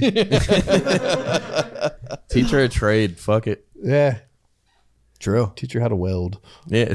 Yeah. We need more lady welders. That's if I would come up and be like, I've decided you're gonna weld, You could. That's the good way to handle it. and I would just go hit the casino. And your wife's like, "What happened?" And just be like, "Never mind. I've decided we're taking a more Never mind. traditional Like, approach." yeah, I think we're gonna move back to the land. I've sold our house. I gave it to the church. Yeah, All the money's been donated. so I would just join like the Latter-day Saints. I'd be like, I've had a dream. I'm getting another wife. You're either coming with me or you stay here. But if Where's I the leave- money? Be like, "Don't worry about that." I gave it to the church. You shut your mouth. Fuck, dude, just smack her. You'd have to say in character for the thing to pay off. Yeah, you'd have to like dive in. You have to be like, we're Mormon now. Yeah, like fuck that, fuck money, dude. That shit's That's the way to go. that's what I would do if I gambled. Telling your wife the truth's the worst thing every time. They're not built for the truth. You just constantly compound the lie. You have to. Just get it more and more complicated. Yeah, that's the Tony. That's the shit I've been tripping out on the most. Of like how there's a huge part of you that's just constantly filtering so much stuff, and they're like not letting it out. just there's so much stuff you can't let out of the bag. Just like even there's the smallest little bullshit. I'm telling you, there's stuff like do you ever be in an argument and like you're kind of losing and you just kind of flip a thing real quick where you're like, yeah, this is kind of what I meant. Every time I argue, dude. Yeah. I black out in arguments every time. There's parts you do it, you don't even notice it going on. Wait, I'm not picking up what you're putting down. So you're saying that There's a whole world of thoughts within your head. Yeah. Thoughts and potential actions and things you could entertain and proceed with. But there's a lot of stuff you strike down in your head day by day of like, that's not who I am. I don't do that kind of shit. I don't know if I do that At all? I mean, probably some ways. Like I don't. We're all filtered. But a lot of Yeah, I'm times filtered, but like usually I'm not like. it's not like burning like huge parts of yourself. No. I'm saying like I usually. Talking little shit like I don't like when I would like the Backstreet Boys would come out. Some of their songs were jamming. I'd be like, I don't like that. I liked it. Yeah. But I'd be like, I don't like No, that. I've been getting into all. I used. I Of tell you, course. say like as you get older, you do. When you're younger, like I used to have a CD booklet when I was in high school. Yeah. That had like all my CDs in it, and then I had like 2 Cure CDs in my glove compartment. they rule Cure rules. And I would be like, no, I'm not listening. Like, I don't want my boys to know I'm in here listening to Cure. Yeah. Dude, it takes like one time of the lunch table laughing at you. Oh, They're being yeah, like, I- yo, you fuck with Kelly do- Clarkson, you a fucking gay, dude. Yeah. I'm like, no, I don't, dude. It's fucking 50 I think it's because I Cent turned forever. 40. I think once you turn 40, it all of goes course, away.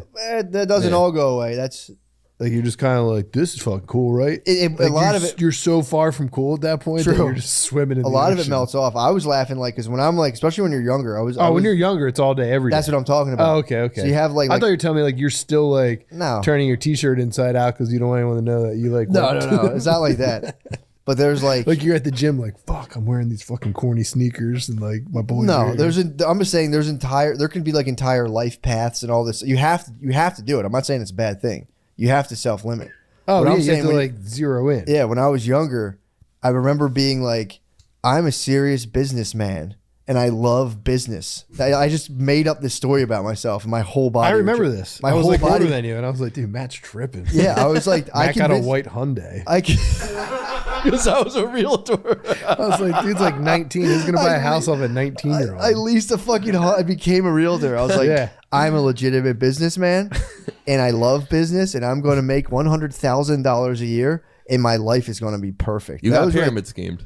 I had pyramid. No, I actually, luckily, somehow avoided pyramid schemes. I got pyramid scheme. I got I got hard. introduced. Yeah. I got introduced to like 2 different ones on 2 different occasions, and I like went with my friend or whoever introduced me and was able to be like, nah, this is fucked up. Like this doesn't Dude, check out. I was selling Verizon Fios door to door. Dude, I did and that. every night I would go home and watch like Ray Lewis halftime speeches, and I was like, I'm gonna fire people up tomorrow. I'm gonna get people on my team. We're gonna sell these fucking Supreme packages Dude, with were the you HBO. doing like the door-to-door shit? Yeah, And then like Philadelphia Elite Group was the name, dude. I was think, like, dude, that I think I sounds worked like for the same. I went on an interview and I was like 20, and I was still in college.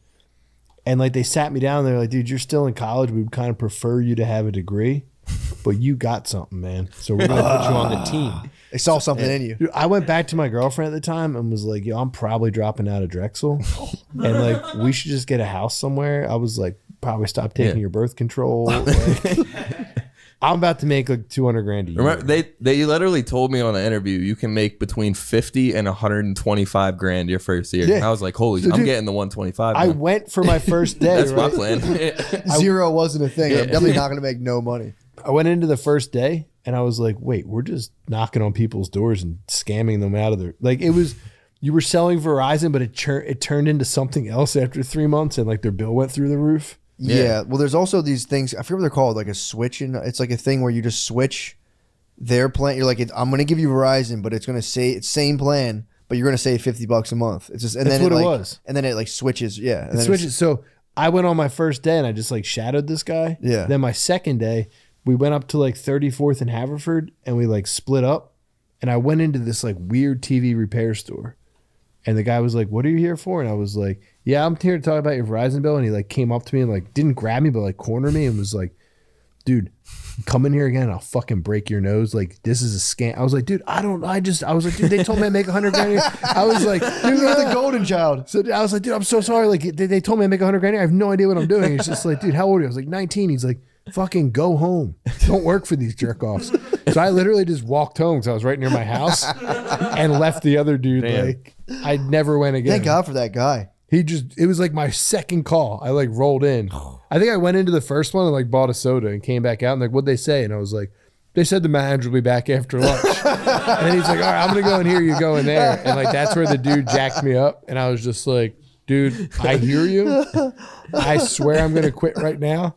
And I just walked the fuck home. And then I had to go back to my girlfriend. Like, I needed one of those, dude. Keep popping those things. Keep popping those things. but I remember I called dad too and was like, dude, like this is, and he was like, I remember that. You're getting fucking conned. And I was remember like, Dad, that. you don't know everything. And then like, I had to go home on Sunday. Like, yeah, I got a different job at Chili's. Yeah, I'm still making $60 a day. You know, I thought I was going to have like a $250,000 in the bank. Yeah, it turns out I'm just going to make $60 a day for a long time. We got to renew that birth. I'm going to that bust birth for control. $35.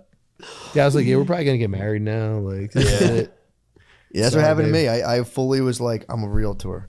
I'm going to start making money, dude. If I just get 3% of a house purchase, that's like $12,000. Yeah. I like went to Brazil being like, I'm going to make $12,000. I'm going to have some fun. Yeah. Like, didn't have any money. But yeah, my entire body rejected that. It was What, like at a that- certain point, just the narrative of being a business. Like I wasn't genuinely interested in it. It was a part of myself that was trying to tweak the narrative. yeah, that That's the was thing like, I was getting yeah, tripped no, I out hear on. you, yeah. It's a part of yourself that can try to tweak the narrative of who you tell yourself you are. And then when you do that for too long, your body just, there's a whole other side of your body that's just like, no.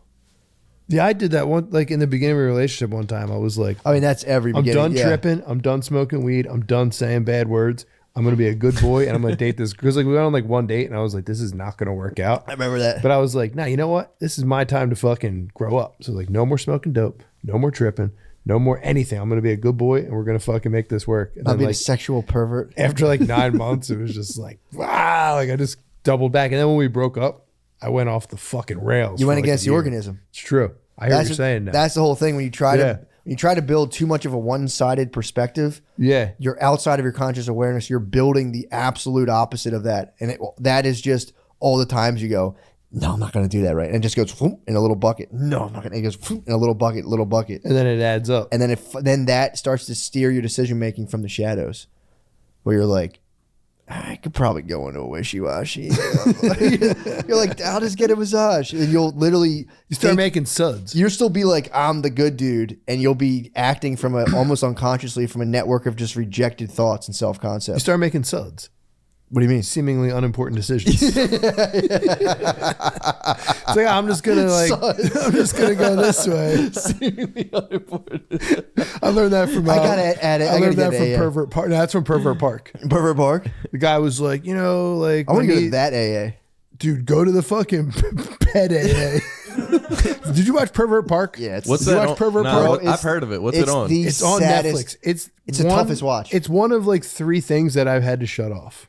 Dude, I had an aunt that moved to a trailer park in Florida, and I was like, "Ooh, let me check this," but it wasn't that one. It wasn't I was Pervert nervous Park? for a second though, dude. So I'm this was maybe like she a on some trailer shit. park that Yeah, was dudes throw like bottles at them and shit. Yeah. So, dude, it was a trailer park that was far away enough where there were no school zones, so Right. pedophiles could rent there. Yeah. So it ended up just getting packed with pedophiles. So And there now was- it's like all pedophiles, right? it's It's like just a like therapeutic community though. They have like dudes in there trying to help you. yeah, dudes trying to be like They're all paroled up. I thought it was it's like a more of halfway situation. Yeah, that's kind of like a half. That wasn't Yeah. just like a group of fucking. It wasn't like. Well, they no. I discovered think it new was lands. like they made a spot for them, so it's like they try to get them. Yes, jobs, they did. They yeah. But they like bury them in fucking warehouses and stuff. 'Cause Yeah. You can't work anywhere if you have a sex crime on a child charge. Yeah. But the one dude kept talking about suds. So He's like, I was like just trying to watch some porn. So I'm watching, like, this is fascinating. Then they started interviewing the individual ones about their crime. And I was like, I tapped out. This now chick that what fucked fucked her me son. up was like all of them, for the most part, all of them had stories of being horribly molested themselves. Yeah. So I'm like, dudes are throwing bottles at them. I'm like, I'm watching, like, fuck. I'm laughing, like, ah. Then the lady was like, I was having sex with my dad for 20 years, and I was like, Jesus fucking Christ. Yeah. And you're like, oh, fuck. But, Yeah, like, dude. She like left her dad, and then like try to get like set apart, like have like a normal life, and like I don't know if she was dating someone or what, but she ended up like you were saying, like had to come back, but rather than have to come back, like it turns out I didn't have it as figured out in the world as I thought I did. She started fucking her dad again, so she had to come home and like as an adult and just take up a sexual relationship with her father. Damn. Dad was tapped fucking out, putting dude. that thing down. What? Literally, bro. Literally. I Dad tapped was out. and blowing then her back out. What? It's other so dude- fucked, dude. And you're watching her just being like, that was literally all I knew. That was normal to me. I just turned it Dude, off. the I'm other like, dude went on a date, right? The guy was like he was like just no luck with the ladies type. Yeah. Finally gets a date. They ignored him. The date goes south. He fucking spazzes after he drops his date off. First kid he sees, he jumps out of his car No, and he tries drove to Mexico. to Mexico. So he was I guess he was in Texas for a Yeah. date. And he just, fully didn't work out. He was like, fuck this chick. And then it was like, he had a critical Elliot Rodgers moment where he's like, am I going to go shoot up a sorority? And he's like, no, I'm going to go to Mexico. And he had tried to abduct someone's daughter down there. And they beat the shit out of him.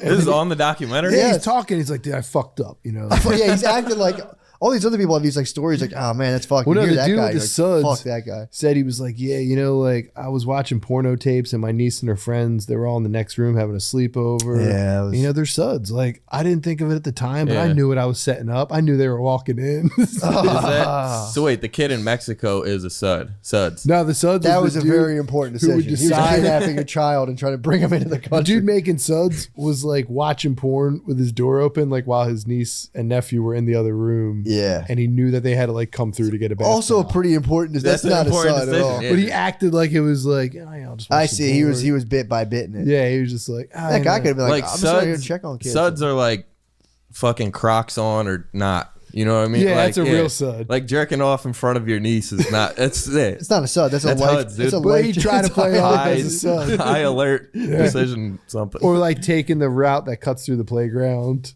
True. Yeah. It's like, oh, it's 2 minutes slower, but still, it's a nice walk. And I mean, where are you walking where you have to cut through playgrounds? peds, often. man, they just roll. Yeah, it's so Ped fucked. life, dude. I don't know, Ped life is fucked, man. but yeah, a lot of them got molested, so you're kind of like, but you might have to put them down, dude. I mean, I know it's one It's of like those a things. dog that got the shit kicked out of him. You Ra- can't. it's literally you have rabies. Yeah, he's just like, hey, You got rabies, bro. Yeah. Can't let you out. I gotta put you down, man. Sorry. Tale of Old Yeller. Yeah. It's I mean, dude, it's literally that. It's such a heinous thing. It's like I don't for a second think I could just like shoot people, but like I always like, could I shoot a pedophile if I caught a dude? Like this is the other thing I think about all the time. If you get word that a dude's been pedoing your kids, Oh, you just do kill you call him. the cops? I would kill him. Or do you roll up? Or do I call the cops myself? Like, I'm about to kill this guy. You better fucking No, stop it. I'd call with the body. You call with the body? I'd be like, yo, I have a body. Yeah, here. but then you got to do jail the rest of your life. No, you wouldn't. Nah, Clean you record. would. You With a would, clean dude. record. If you were like, I yo, bodied I a pedo. snapped. Because that's what Cain Velasquez is Sure, you going do like through. 3 years. Actually, it would be sick. Kane didn't even kill the guy. He shot at him, and he's doing an attempted murder. Who? Cain Velasquez, former UFC heavyweight champ. Why'd he shoot at a guy? The guy was touching his daughter in preschool, and he found out about it, and then he ran up on the guy and shot at him, but he hit the guy's father who was in the car with him. See, now you'd have to be meditated.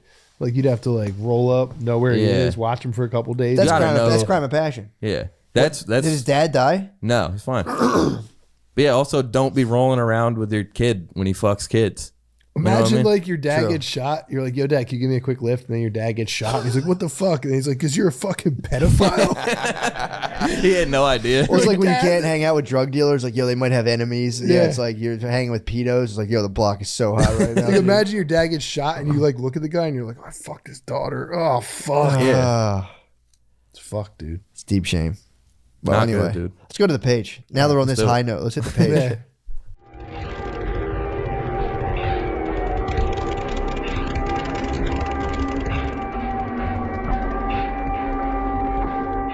The Wild Wild West.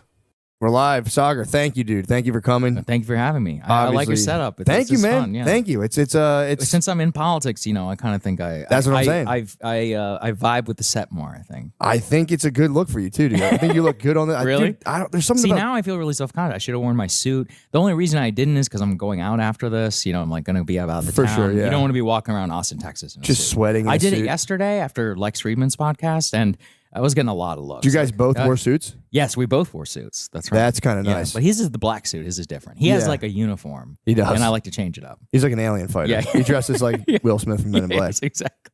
It's kind of, there's something nice about that. I've always wanted to do the Steve Jobs thing where I wear the same thing every day. You could do it. I think you could do it. I feel like I could. I know one guy who's been wearing all white for 7 years, and I might jack his swag. In comedy, do you think it is useful to have a uniform or no?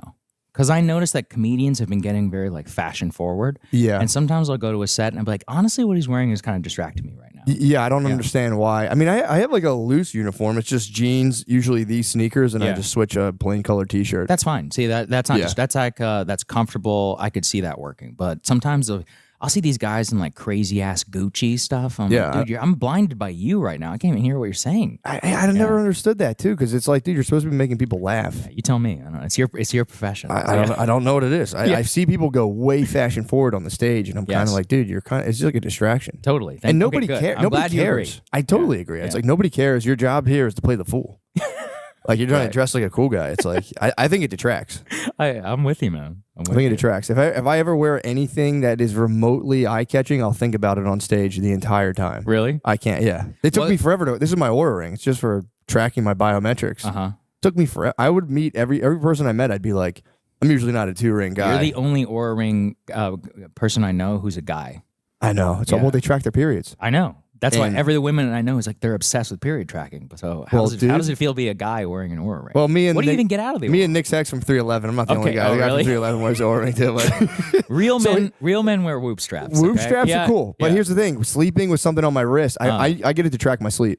Yeah, my sleep is way up. This. You can sleep with I just too clunky on my hand. It's too clunky on your hand. It's too clunky. I tried doing the Apple Watch sleep, and it just I can't get with it. I'll tell you, when I got my wedding ring, it took me months to get used to this shit. Yeah, it's just even now I'm always like this. Like, yep, I noticed subconsciously I'm always twisting. I banging on shit. I felt weird for the longest time, and then now if I don't have it on, I feel like a naked boy. Do you ever get terrified that you're gonna rip your finger off? I think about that all the time. Like, how are you gonna rip your finger off? I don't know, like the trunk or something. Like something will catch just exactly the right way. Oh, you're gonna come into it like that. Yeah, and your entire finger is gonna be completely ripped off. Then it's if you rip your ring finger off, then it's on. You can do whatever you want. Just be like, bro, my bad. Hey, what do you even tell your wife? Put the ring on the nub. Yeah, it's like I lost my ring.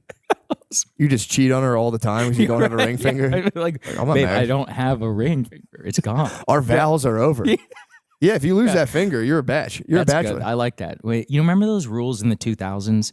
I love watching, 2000s movies or actually 1990s, like American Pie, when they're like, it's not cheating if you're not in the same zip code. Oh yeah. And rewatching it 25 years later, you're like, that makes no fucking sense. You're like, what are you talking? Like, how was this conventional wisdom in 2001? The hall pass was another big one. Like hall pass. There was a whole Friends episode. I'd be like, what's your hall pass? And I was like, but that's not real. It's just totally fake. Yeah, you're butt fucking a lady in a hotel room. Like, stop acting like it's a cute thing to do.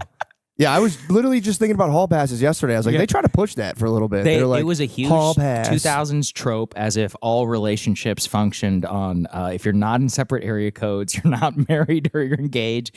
Hall passes were apparently and allegedly a thing. What else was there? There was work wife was a huge thing. That shit pisses me off. Yeah, I don't like that stuff. The entire at all. work wife concept is fucking weird. Yeah, I mean, I understand how it arises, but it's like it's not your work wife. You're cheating on your wife. Exactly.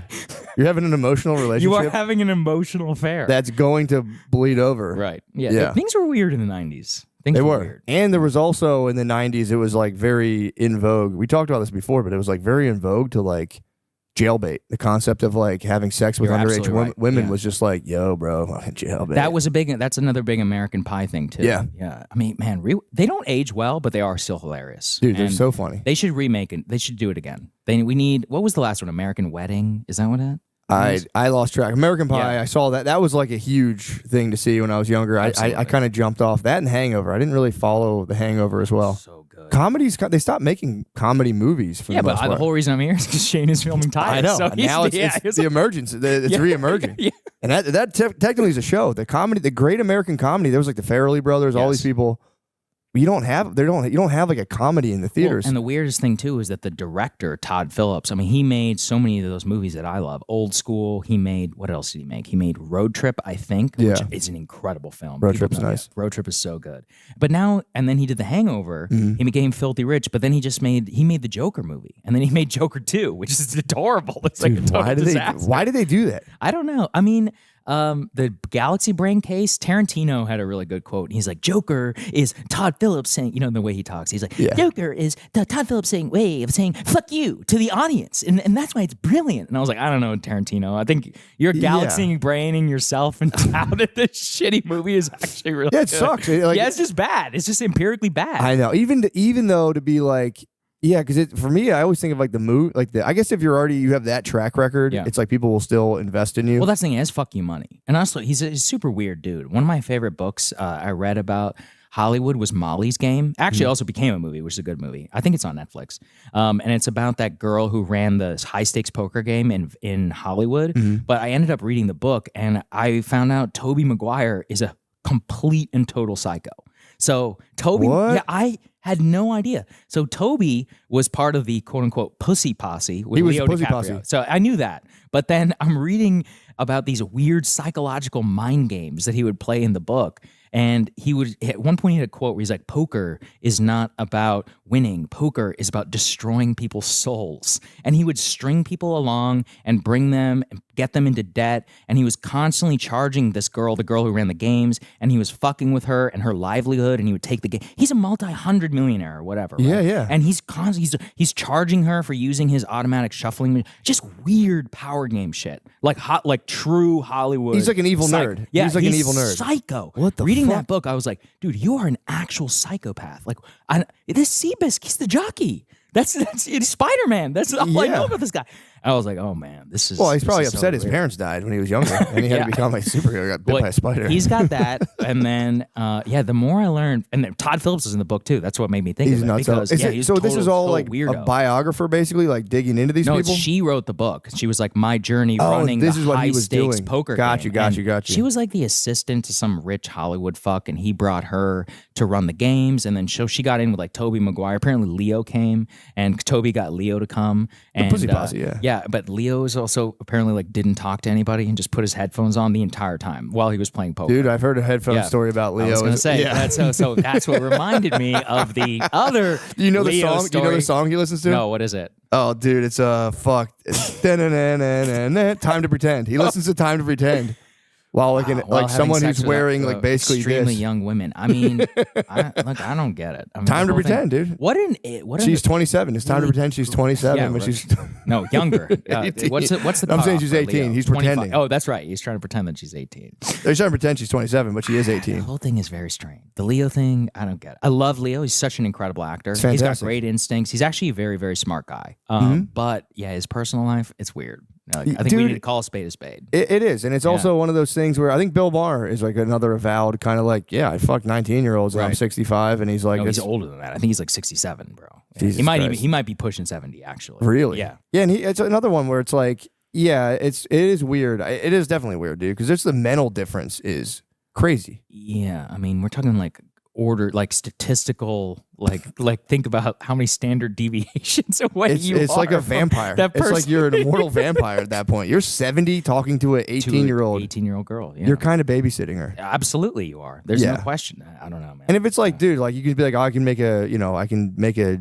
geometric case for their breasts. It's like, all right, dude, well. Like, dude, just stop being such a pervert. Go jack off, dude. You don't have to date an 18-year-old. Just go jerk off. You don't have to like try to make it a lifestyle. See, I movement. love this because this is a very just natural way of us, like, bringing ourselves to being like, there's actually really something about you should just get married, bro. Like, get married. Be normal. Being normal is good. It's actually a good thing. People who aren't normal are fucking weirdos. And I mean, you and I are in a unique position where you actually probably eventually get to meet some of these famous people that you see, or you just hear little things that are not coming out in the public, and you're like, oh yeah, there's a real cost to this, isn't there? You're like, and I'm like, I'm not really sure. I'm like, I don't want to fuck with this. This is not the way that I choose to live my life, and I don't really want to be associated with. Well, that. dude, there comes a point where you're either involved in this, like, because you're absolutely right, because you get to like, they're like the rarefied air of like Hollywood and all this stuff, and it does turn into like a diabolical power game. And it's like we all have those instincts to participate in some level, but there are people who give their entire lives to like, like looking at another guy's car or being like, he got what project? Fucking motherfucker. Yeah, where's my 19-year-old girlfriend? I need to fucking eat her pussy right now to calm down. Real like weird consumerist, like idolatry of the self. Yes. And it's like everything that I've learned, in life is just like all of that is horrible and it's bad. Yeah. There's a good political thing to this too. If you stay in Washington, the thing is, lots of people who are young come to Washington, 22, 23 years old, wide-eyed, bushy-tailed, all of that. Most people burn out by 27. So I'm like in my mid-30s now, and so I'm in the cohort, like we made it, like the people who actually got the job, stayed in the lifestyle and all of that. But this is also, there's this cringe show, but How I Met Your Mother, and there's a very important concept that Barney lays out in that show where he's like, relationships, and I think life is like this, have off ramps like an exit, where it's like relationships is like 1 year, 3 year, 5 year, 10 year, 25, something like that. And if you look statistically, he's not wrong. Yeah. In terms of like when divorces and breakups and all that stuff happen. But for like professional DC, or honestly any career where it requires you to give fucking everything to it, but then you start to see, one of the most important pieces of advice I got was like, look at where you are and then look at the guy who's 10 years in that same path. And I was in the White House briefing room, for example, and I was looking around. I'm like, wait a second. I'm like, I don't want to be any of you people. Yeah. I'm like, I need to get the fuck out of here. Yeah. I'm like, if we're on this track, I'm like, this is a bad track. We got to get out. What was the White House briefing? Was that like when you sit and ask questions at like that's thing? where, well, I didn't even get to sit. I had to stand like a bitch in the corner. Excuse me. So you're like just yelling questions. It's horrible, man. Yeah, so actually, I'm hopeful with the new administration that we can change some of this up. So the way it works is that the White House Correspondents Association is like a cartel. And even though it's unofficial, they run everything. So all the briefing room seats are assigned by the White House Correspondents Association. I was working for the Daily Caller at the time, which is like a conservative media outlet. And if you want a seat, you have to apply. And applying takes years to get a new seat. And so if you don't have a seat, then obviously you have to get there early. So I would get there hours early ahead of time just to be able to stand in the hallway, like on the side, and you're literally crammed in up against like all these different people. There's all this jockeying and there's like foreigners. It's like and the stock market other kind people. of, in It's a way. literally, it's like a movie, right? And then you just sit there and you kind of like poke your hand. I was lucky because I'm tall, so I actually get my hand above. There was a short girl behind me, and she was like, "Can I get in front of you?" I'm like, "Sorry, bitch." Yeah, like, I got nah. here. Yeah, I was here at 5 a.m. Look, it's a Fuck dog off. eat dog world. Like, get here earlier. Yeah, I don't know what to tell you. That's what I'm talking about, though. I don't want to be that person. That actually sucks. Yeah. Or there was this girl who's like, "Hi, I'm shooting a documentary. I'm from England and all this, and I was just wondering if I get my shot." I'm like, "Yeah, but if you get your shot, I'm gonna get my question." So it's like, and then my boss is gonna chew my ass out. So it's just not gonna happen. It's like, and you don't want to be in that mind space, is more what I'm saying. So that's probably, it takes a toll. It does take a toll. Hollywood, finance, politics, all these other things all function the same way, in that if you want to be in the top 0.1% of your field, you have to give everything to it. And that's it. There's no other choice. Yeah. And people should be real with that. So if you're listening and you're like thinking, like, oh, I really want to do something like that, just understand what it takes. Understand what it actually takes to get there. Oh, dude. Yeah. For sure. And dude, it's funny because I'm viewing schools now and it's like kind of related. So I'm looking at schools for my daughter. She's going into kindergarten next year. So we're like looking at, and it's like, dude, schools now are, and I think it's good, but from what I've been seeing, it's like they're educating people to like do something for everybody, to like bring something to the world, rather than like, when we were in school, it was more like build yourself up so that you're a high value individual, that you can just take resources for yourself and just, like Definitely. fuck off. And it's like, yeah, but the problem is like they sold everyone that dream, but the reality is like most people aren't going to get those. Well, and it's not Most people about are gonna become doctors and most shit. people don't want to do that. True. You don't want, like, I'm Indian, so I know a lot of doctors. It's like, do you want to know how hellish medical school is? Dude. Be real. Whenever you like, for real. Do you want to spend 8 years in school, 4 years making shit money with $300,000 in debt, working 80, 90 hours a week, getting shit on by the attending physicians, then hoping and praying that you get, your placement or whatever for the next job. So by the time you're my age, you can finally get your first paycheck. Oh, but fuck you. Even though you get your first nice paycheck, 90% of that is going to be going to clearing off of your medical debt. And you've lived 10 years. You're probably now addicted to smoking, food, like some vice of some. Oh, There's no for way. sure.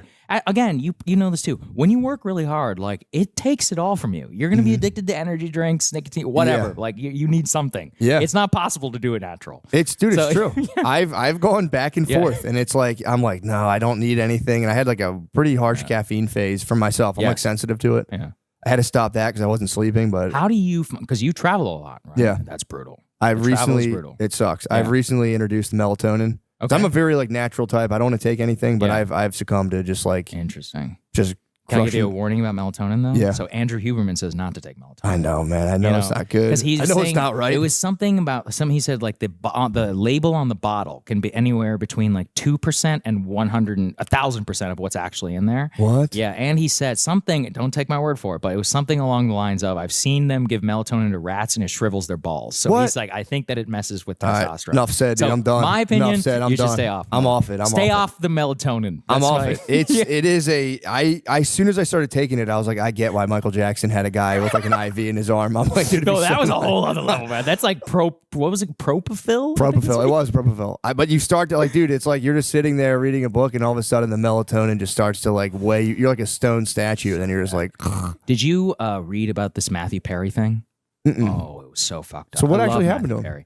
Perry. So I mean, it's really sad. I read his book actually after he died, and Perry was obviously everybody knows he was a drug addict. Yeah. But you know, it's his parents. It turns out his mom was like the press secretary for Justin Trudeau's dad. What? Like when he was the prime minister. Yeah, he was actually, and apparently he beat the shit out of Justin Trudeau when they were kids, which is wild. Matthew Perry beat up Justin Trudeau? Matthew Perry beat up Justin Trudeau. That's kind of boss. Yeah, it is cool. But so Perry, it turns out when he was like a really little baby and he was crying, his parents would give him like benzos, like benzodiazepine. What? Like really fuck. And he was like, yeah, when some of my parents' funniest stories is about me as a baby just sitting there like drooling out of my mouth when they were plugging me full of benzos because I was crying. He was like colicky.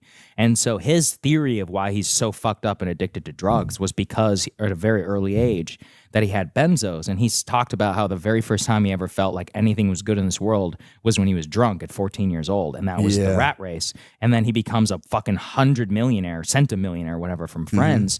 And that's why you can see his weight wildly fluctuate on the show because he was either drunk or he was on pills or he was on Oxy. But dude, the thing is with Perry is he died of a ketamine overdose, I believe, and they Los Angeles District Attorney filed this case against a so-called like ketamine queen, and they have text messages in there of the doctor and the girl who was selling him all this illegal ketamine, being like, "How much can we take this rich asshole for?" You know, charging him thousands of dollars per hit of ketamine, of which they're buying. It's like Not very chill, dude, ketamine community. deeply exploitative shit, like really Dude, bad. I It have was a horrible. I have a lot of people are really into ketamine. I have a very kind of like weird thing because I knew a Yeah, lot you of should be like skeptical of that. evil hippies who were like on ketamine. they got like addicted to that shit. They used to call Yes. it. They used to call it hippie heroin. What's before, it called? K-hole, right? That's K-hole, what they yeah. say, Well, dude, before it became mainstream, it was known like people were like, oh, it's hippie heroin because they would like nod out. What does it do? Because I thought that it helps. Dissociative. But there's the depression aspect. There's like the therapeutic aspect. And apparently he'd been having ketamine in a therapeutic setting, but then I guess he got addicted to that. And that's why he died in that hot tub, man. Because, dude, and it was like his assistant, his little drug assistant. They were working to procure him drugs and charge him thousands of dollars because they were ripping this guy off. That's not right. It's Feel called terrible custying for him, someone out. They're custying him. You treat them custody prices. Yeah. It's not a good thing to do. But yeah, I've heard people who swear by it. They're like, if you do like, because you can do like, you know, they make like little lozenges and stuff. So you could like lay there. My brother's all about it. He's like, you lay there. He's a big K guy. Big special K guy. Big special K guy. He was really selling me on it. And it was like, you know, I'm like, and I get like if you're laying there, it's like a 30-minute ordeal. You come out of it. He's like, it's good. It's like, you know, blah, blah, blah. But then there's doctors who like will prescribe you a little bit. Like you can just kind of have it to kind of like, because you can either like get into a K hole or just kind of take the edge off. And I knew like these dudes that would just snort K constantly. But if you snort too much, then you'll just be sitting there like. The other K that I see signs for everywhere, and I actually don't know what it is kratom? Is it kratom, yeah. What is kratom? It's like Kratom you see signs for this everywhere. CBD, we sell kratom. I don't know a single person who's ever used kratom. I don't know what kratom is. I know it, dude. I just know it exists, but it's everywhere. It's literally everywhere. It's every gas station in America. Gas stations sell like full on. They sell drugs, or you can sell weed legally at gas stations now. They did it. It's the hemp farm bill allowed THCA, which is weed. The active ingredients THC. Is that the same as was it spice or whatever? Those So what's spice, that then? spice is a synthetic. So it's like if you take Delta 9 tetrahydride, whatever it's called. There's the exact molecule that's illegal. Spice is like let's remove a couple carbon molecules and like a hydrogen, and now it's like very similar, but it's legal because it's not technically the same stuff. It's like an analog or whatever you want to call it. Sure. So what kratom is, with the THCA stuff, it's like like weed picked off the plant is THCA because there's a carbon molecule. That's why if you have to make brownies, you have to heat the weed up to decarboxylate it. And that's what like THC is illegal, but THC is legal. So now you can grow hemp, which is just weed, with THCA, which is just THC, and it's legal, and you can sell it at a gas station. It's completely that's not schizophrenic. right. It makes no Sorry. sense. Yeah. It makes no sense. But I mean, I think it's sick. You can mail it right to your house. But Really? oh yeah, you can just get it mailed right Are to you you. a big weed guy? I was for the longest I time. can smell weed in here, you know. It wasn't I know. me. Okay. It wasn't me. I know you hate it. It wasn't me. Yeah. That was you, bro. You were smell it. blazing. Me and Saga Yeah, ripped yeah. the blunt, dude. I like that. Don't put misinformation out there, all right? Like, the moment I came down here, my nostrils flared. I didn't want to say anything, but I did suspect you. I'm not going to lie. I immediately suspected you. I was a big weed guy since I was like in high school through Okay. college. But you quit, right? So it's a success story. I cut it out, but here's the thing. It becomes too much. Like, especially when you have kids, it's like, I just can't. I can't be high. Good. Like, Can you tell that to more people? Yeah. Huh? Some people claim, but like for me personally, it's like having like a weird panic attack at a playground. Yeah. Not serving your family. That sounds being like, horrible. oh fuck, dude, that's got to be brave for my daughter. But everybody right now. says it's chill. No, it's chill, dude. It's totally chill. Dude, Yeah. the thing is, the weed's different. The weed is so Yes, strong I know. now. Thank you. Please It's a continue. different stuff. Dude, Yeah. I've literally, I was selling weed from 2008 up until whatever, embarrassingly recently, but the whatever. I don't even remember. Call 911. I'm Maybe gonna call Philly 2009. PD. Maybe 2009. Is weed legal in Philly? I knew now? a guy who got it's medical. Okay. I knew a guy who got caught with coke in outside of the whatever Delaware County. And apparently the Delaware or like whatever township police called the Philadelphia PD and they're like, we caught this guy with cocaine. We also think he's been buying weed from Philadelphia. And dude, the Philly PD just went hung up on it. He was in the room. He was like in trouble for it. I mean, to be fair, they have like actual problems. Yes. Like murders. And yeah, shit. and they were just like, he's like, dude, the Philly PD hung up on the township police. They're like, dude, we don't care about that.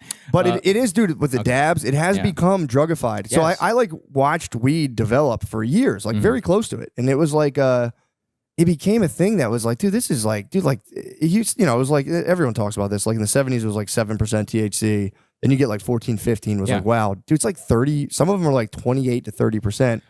And it's too much. And they also, the percentage was that are sold to you. It's kind of like what I just said about melatonin. You have no idea whether that's correctly in there or not. So yeah, let's stay off the weed. Let me that. If you'll allow me a weed diatribe. That's fine. I'll give you one. Yeah.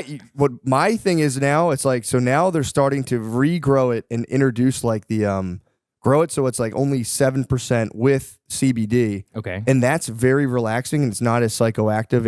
It really can like make you, it's like the founding father weed. That's like the hemp Right. George Washington smoked. Oh, is it? Okay. It's very chill. You're not like, you might get like, Well, he was doing opium too. Do you think people Was he doing opium? Of course, they all were doing opium back then. That's didn't how know the that. painkillers happen. Yeah. True, I guess, yeah, That's milk a of poppy. forbidden part of the 1900s, and nobody ever talks about the shocking number of opium and cocaine addicts that were up until like the 1920s.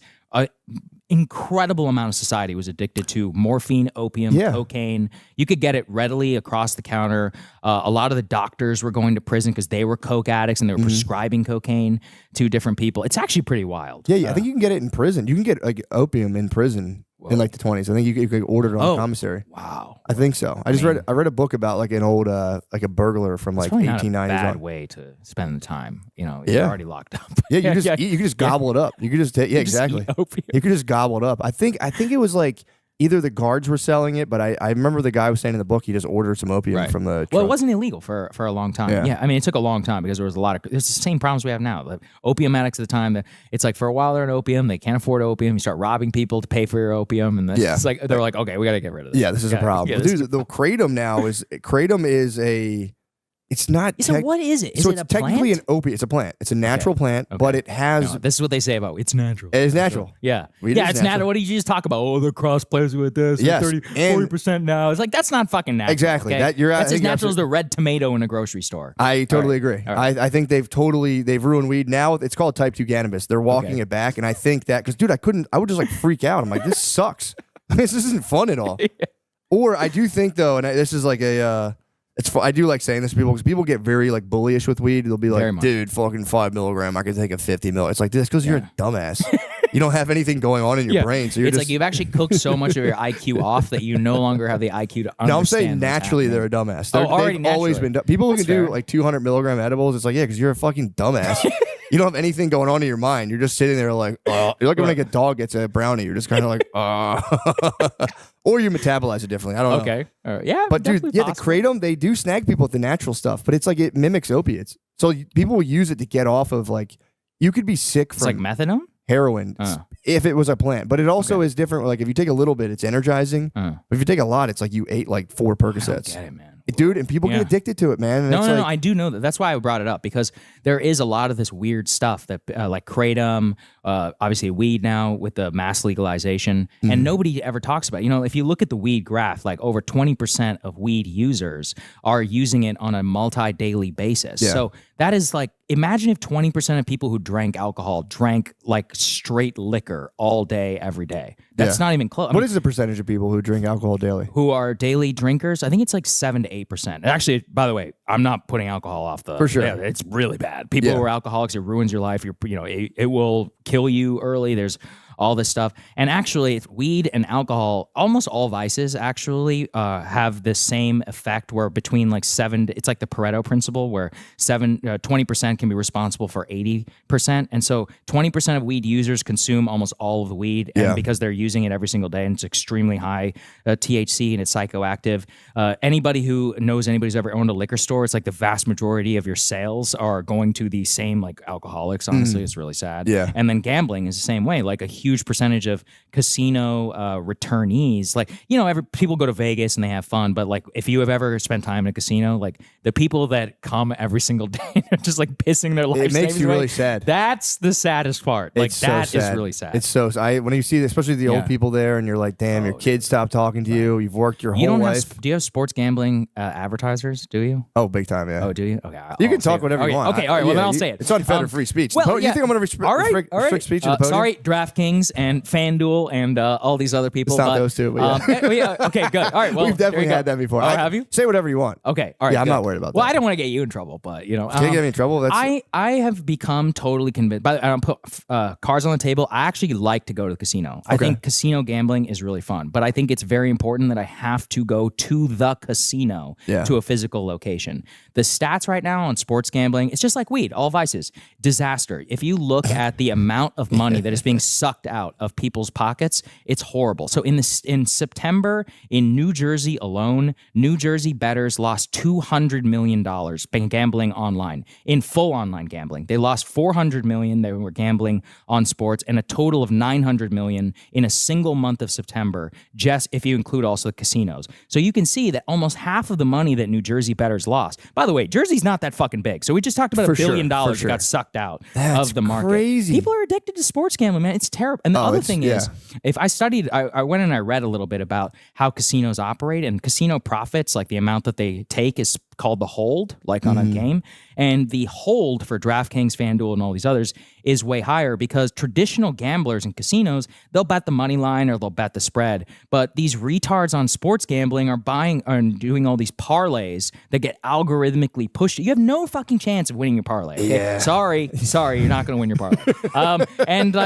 Don't ask me. Check the stats and look at the profits for where all these people are coming from. So, dude, mass sports gambling has been a fucking disaster. Like, you've seen domestic violence has gone up in the places where it is. Bankruptcies are up. You're seeing a huge amount of credit card debt, 25% increase amongst the people where it is legal. And actually, I just read an article about Brazil yesterday, where basically it's a social transfer program where the government is cutting checks to working class people. Those people are gambling almost 40% of their paychecks away on a consistent basis. So it's like a mass wealth transfer that's happening right now. And I mean, sadly, because you can do it online, just imagine if you could take your phone out and there was an app on your phone where you could drink alcohol. Do you know how popular that app would be?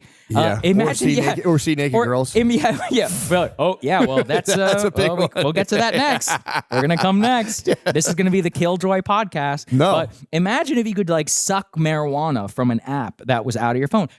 People would be addicted to that. That gambling is honestly worse. Well, it's both a double of those. addiction, because the phone's addictive. Yes, and exactly. then you put addiction on So top you of have an addictive algorithm, you device. have phones, and you have money that is now at stake. Every single state where this has happened has been an absolute nightmare. And you know, if all you have to do, the thing is that the gambling companies legally, they have to disclose all of this. So all you have to do is go and read their profit and loss statements and look how much of this is coming from the parlay bets. It's the vast majority of their profits, and yet you idiots keep signing up for it. And I get that it's fun, but it's not funny whenever your wife is like, hey, baby, can we buy these berries for our child? And you're like, oh, I actually pissed it all away on a parlay last night.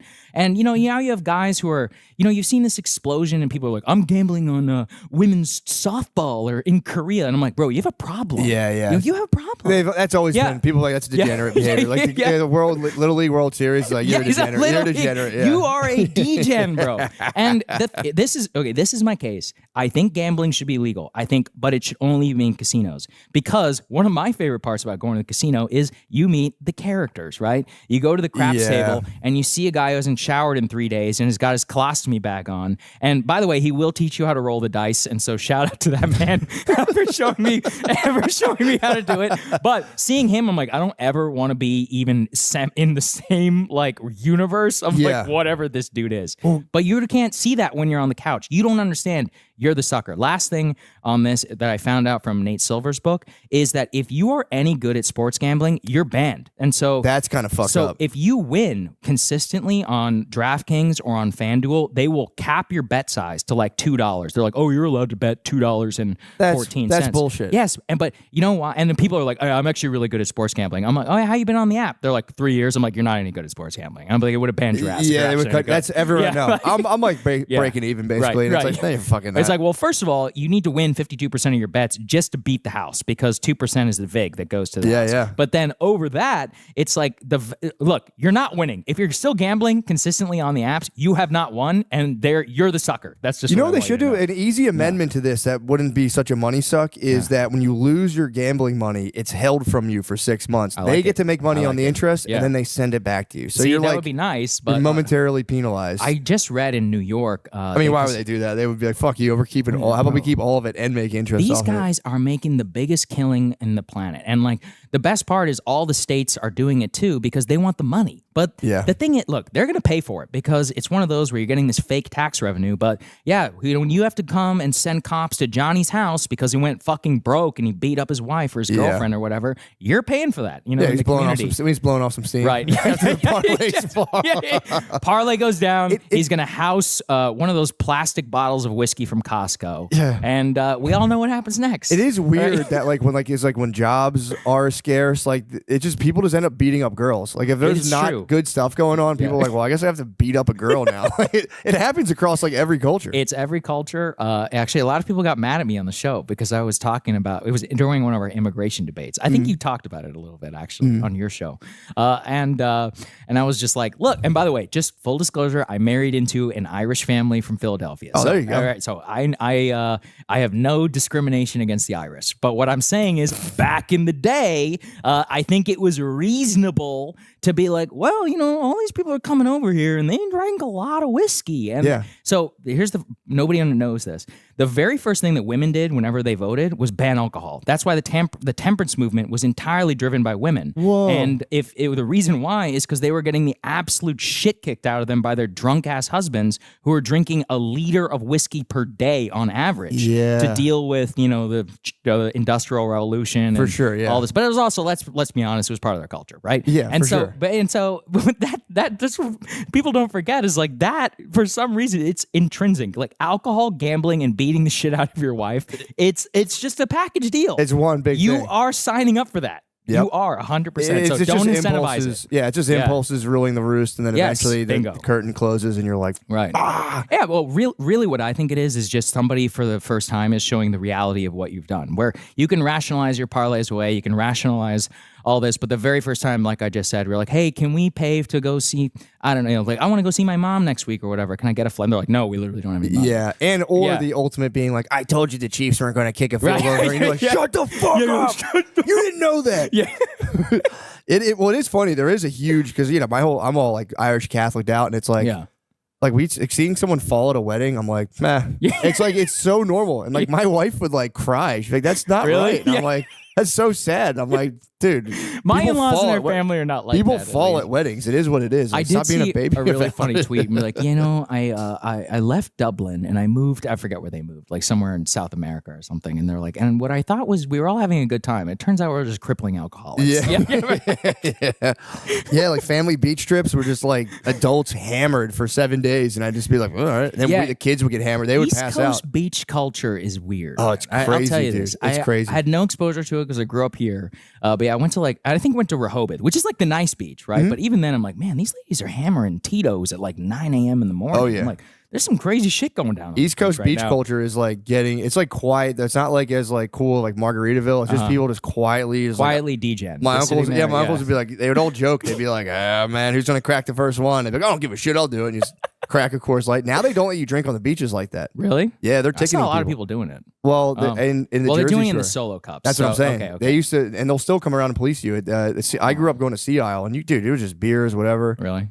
Now it's like you have to have a cup, and they'll come around if you have alcohol in your cup, because they can just write you a fine because everyone's going to drink on the beach. Of course they are. Yeah. Well, and this is where my like nanny state instincts kind of. I'm like, all right, well, fuck off. All right, people are also on the beach, and that's just a money grab for what we need rules. But really, what it is like we just need a better culture around this stuff because we just got to acknowledge the downsides, right? That's all I'm asking. Everybody's asking like, sports gambling is the greatest thing ever. It's about freedom. You're gonna get, and look at their ads, right? They're like, you're gonna get rich. You're showing free $15. No, we'll give you $500 for $5. $5 for $500 deposit. I'm like, once again, bro. Like, have you ever been to a casino? That shit doesn't get built based on winners. Like 99% of the people who walk out of there are fucking losers. The odds that it are you is almost 99%. So, Well, I think the gambling companies would be happier doing this because they do that little disclaimer, like, by the way, guys, if in case you have but a that's problem. mostly bullshit, and a lot of it is because they're required by the state to put it in there, and then what the states do is they take part of these losses and they fund these gambling.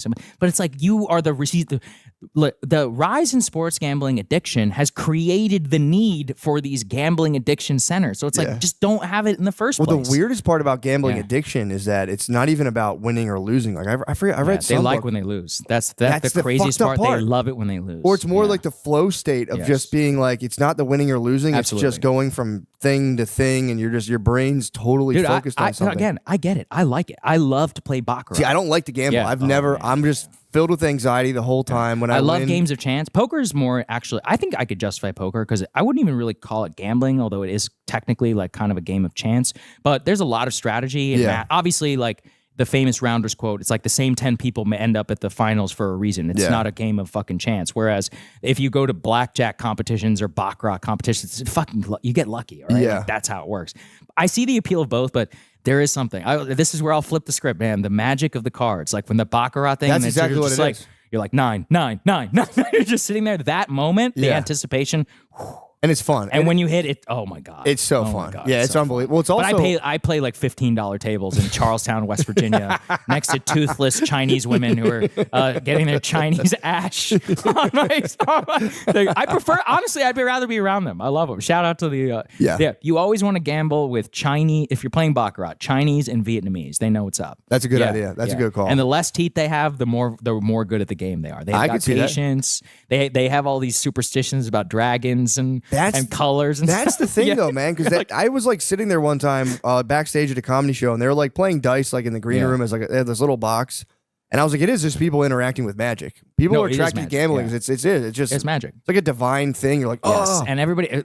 Craps is also definitely the most fun in the game in the casino. Although it is minus EV every single bet on the craps table. So, but when you play, the magic of it is it's a crowd's game because, and I love craps gurus, right? Like I was talking about the diabetic guy, and he's like, yeah, he threw it over here, threw it over here. It's like the first time he throws to the right, he's gonna roll 7, which means we all get fucked. So he's like, he about to roll that, take your bet off, and I was like, all right, got it. He was right. And I was like, dude, shit. my only time They know playing something. craps. They know something. My only time Yeah. playing craps, a guy was like, just do what I do. And I was up $1,300 very quickly. Holy shit! Very quickly. 1,300. Very quickly. Whoa! And I was You're just playing like, higher stakes than I am, man. I think I was just drunk too. Just like, ugh, it's fine. And then I got cocky. I was like, I know what's going on. As soon as I started doing my own Gone. bets, Yeah. I was back down to 600. I just picked it up. And I was like, thank you, sir. And just walked. I was like, I'm fucking I mean, you out. left up. That's that's. I will victory. do that. Yeah. I'm ruthless at a casino. If I win $100, I'm out. good. I'm like, get me the fuck out of here. I just won $100. But it could be 200. That's to And me. then I'm like, 5. Yeah. I get so disgusted when I lose. Yeah, The I'm feeling the I same way. get, I'm like, I think about just them just like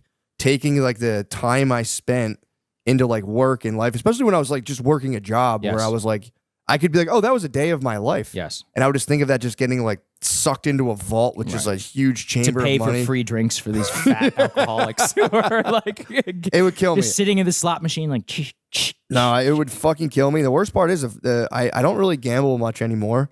But it was like when I first did it, I was in Vegas for my cousin's bachelor party, and he was like, do this, do that. And I won the first 4 times I gambled. I won every what time. game was it? Blackjack. And I would just win. I would win Very like, high variance game though. That's the problem. I'd You win, can get like- fucked so easily. dude, Yeah. I'd win like $200, and I'd win 200. I'd just get Yeah, right you the should fuck get out, it. and I would Yeah, spend all my code was every dollar I won gambling, I'd spend it on everyone around me immediately. Ah, And I it like that. worked. Yeah, you got to spread the love. You got to get the You have juju. to. You need the luck. Just exactly, and then like I tipped the dealers heavily, and then like I like was like, I think I'm good at blackjack, and I instantly lost like $700 so fast, dude. Oh yeah, the fat. After like 15 minutes, I was just Oh yeah, out. because that's what they do. Because it's a high variance game, and they know they can wipe you out way before you're going to wipe them out. Oh, so yeah. what they want to do is just deal all those hands per hour. And already blackjack, I think blackjack is a 51-49 game. I'm pretty sure, even with perfect base. Were you playing basic strategy like perfect? No idea All right, what the so fuck there I you was go. doing. There you There was a go. guy, Yeah, no idea. yeah. And there'd be guys like, dude, you got to hit. And I'm like, no. Oh yeah, I'm sure they get mad at you. They get Actually, yeah, furious. if you don't play basic strategy correctly, because if you fuck it up, you're gonna fuck the whole shoe up for the entire table, and so Yeah. they get very upset. They were very displeased with me, but I was like, bro, this is not my problem. We're not on Yeah. a team. This You're not is sharing your money Gamblers with me. know this. This is Gen Pop shit. You're like, like, you got this Gen Pop shit. I'd be like, dude, we're not on a fucking team. We're not splitting this money. This is my call. And I would, No, but it is a team because if you fuck the math up, then he's gonna hit it. He's gonna get the wrong card because he's playing math and you're not, and so that's what Exactly. screws. But Dana White That's has his a problem, theory. man. Yeah, Dana White is like sometimes you got to go to war with the shoe, and you got to. He's like you got to turn basic strategy on the shoe. I was like, I don't really think that's how math works, but I mean, he's super rich, so he doesn't care. yeah. Yeah. I heard he likes to gamble Oh, he's heavily. me and my friends who like to go to the casino, we will hype ourselves up with Dana White clips. Yeah, yeah. It's just like because he has like a love of the game. Like he's like I'm rich as hell. I can get on the jet and I can go anywhere else. If my kids are gone, I'm going to the casino. Yeah. He's just like that's what what I do. It's what I do. It's just for fun. scary. Once you're that rich, you have to play with big sums to excite Oh, yeah, yourself. he plays for millions. Like I I think know. he said his dream is to play $1 million per hand on Baccarat. $1 million a hand. He said I think the highest he's gotten is like 300,000. To be fair, one of the reasons they probably won't let him, and that's one of the reasons I like Baccarat, is Baccarat is an actual 50-50 game. That's what I thought. I thought So it the was like house edge is like 0.05%. So you actually have pretty, I mean, you have like good odds, but like you did better than fucking blackjack. For or sure, yeah. Any of these, especially crap. Crap's a shit show. It's the most fun game in the casino, but every single one of the games, like I said, is minus EV. You're almost certainly going to lose money, like whenever you play. Damn. Especially in the long enough timeline. So if you do win, like you just get out of there. Get like, out, Just be yeah. like, if you're up, like if you have 100 and you won 200, get the fuck out. Buzz like out, yeah. immediately. Yeah. Same with roulette. Do not play 000 roulette. That is the biggest scam in the entire casino. What's I 000? can't- So on roulette, if you could just bet black or red, the way that the house has its edge is in the old days, they had a green 0. So after a while, the casino execs were like, what if we had 2 zeros? We're like, maybe these idiots in Vegas will, and people are drunk and they're like, oh, there's only 2 zeros. I don't It's like, even think about the like, zeros. bro, the math goes from like 49% or whatever to like the house edge goes from like 1 or 2% to like 7%. And then after a while, they couldn't add 3 zeros. So they added like double whatever the zero. casino. No, they added a third one. So they go 0, then 00, and then they have like the MGM logo on the wheel. So now the edge is like 11%. I thought you were saying Yeah. they added 1010 and then a third, but it was a 00. I No, was no. like, So there's a 0, then there's a 00, and then there'll be like MGM or Caesars or Just a whatever. blank space? You're just pissing your money away. Like people, yeah. There's the meme. It's like if you win, you're like put it all on black or whatever. I'm Yeah. like, well, check the zeros because if there's 000, you're fucked. All right, like Yeah, you have yeah. not good odds. Dude, that's the. You know what I've done though with poker or not poker. The last couple times I've been in a casino environment for like stand up or something. Uh-huh. A lot of times they give you chips. Really? So something Promo I've had chips. fun. Yeah, they'll be like they'll give you like a couple. Like Just let me know the dates. I'll come with you. Yeah, yeah. They'll give you like $100. They'll give you like $100. Oh man, yeah. Yeah, you could break that down. We to could turn baccarat. that. Yeah, we could turn it into 150. Yeah. We'll turn it into 150. Dude, what I Yeah. started doing is when they give me chips, I put it on. I go to roulette or blackjack. Yeah. I put it all on one hand, and if Okay. it wins, I give it to the dealer. So here you go. I love that. That's it's kind of a That's fun very thing. nice And if I of lose, I go, hey man, whatever. Yeah. Feels good. That does, yeah. I mean, they make, dude, you know the people they have to deal with. Like, what a shitty job. Like, I'm sure they make a lot of money, at least some of them, but Yeah. probably No, the good ones. But oh god, I can't imagine. Oh, You're God. dealing with the absolute like dregs of humanity. Especially like at their worst, like fucking up and like Well, being like, oh, I just hate that ruined. too when people get mad at the dealers and they're like, "It's your fault." Like, you're I not. know You're, that guy you're- sucks. I'm just like, dude, fuck you. But then Yeah. you also don't really want to do anything because you're like, this guy's kind of crazy. So I'm not gonna be a whole white knight. Like, you put your hands on maybe, but like up until Yeah. that, you're like, I'm just like, can we get security over here? Or something? Yeah, dude, it's I've never got bit by the gambling bug, man. That's good. That's a I good thing. tried to be a bookie for a while. Whoa. I tried, and it was just like, Yeah, but where were you getting your lines from?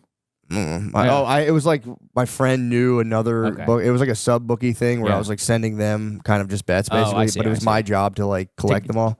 Really? It was just my You're a friends. It was just collector? my friends, and then Yeah, like. but what about when they don't pay? So here's what You still happened. They, friends? they were like, Yeah. I don't watch sports like that, so I didn't know what the fuck was going on. So they would just, if they lost, they would call my, and they would just leave me voicemails all weekend, being like, put another one, and they just kept doubling down, and then eventually, like some of my friends owed me money, and I just got to the point where I was like, I'm not taking your money for this, Yeah. and I just like told the guy, I was like, I'm not doing this anymore. I just felt bad. Like if you like sell something to somebody, Yeah. that's like, yes, you gave me that, but to be like, yo, the Bears lost, you owe me $250. Right. It just, I was like, And you actually have to collect it too. yeah, and I was like, I don't That's want the to do. Yeah, exactly. Yeah.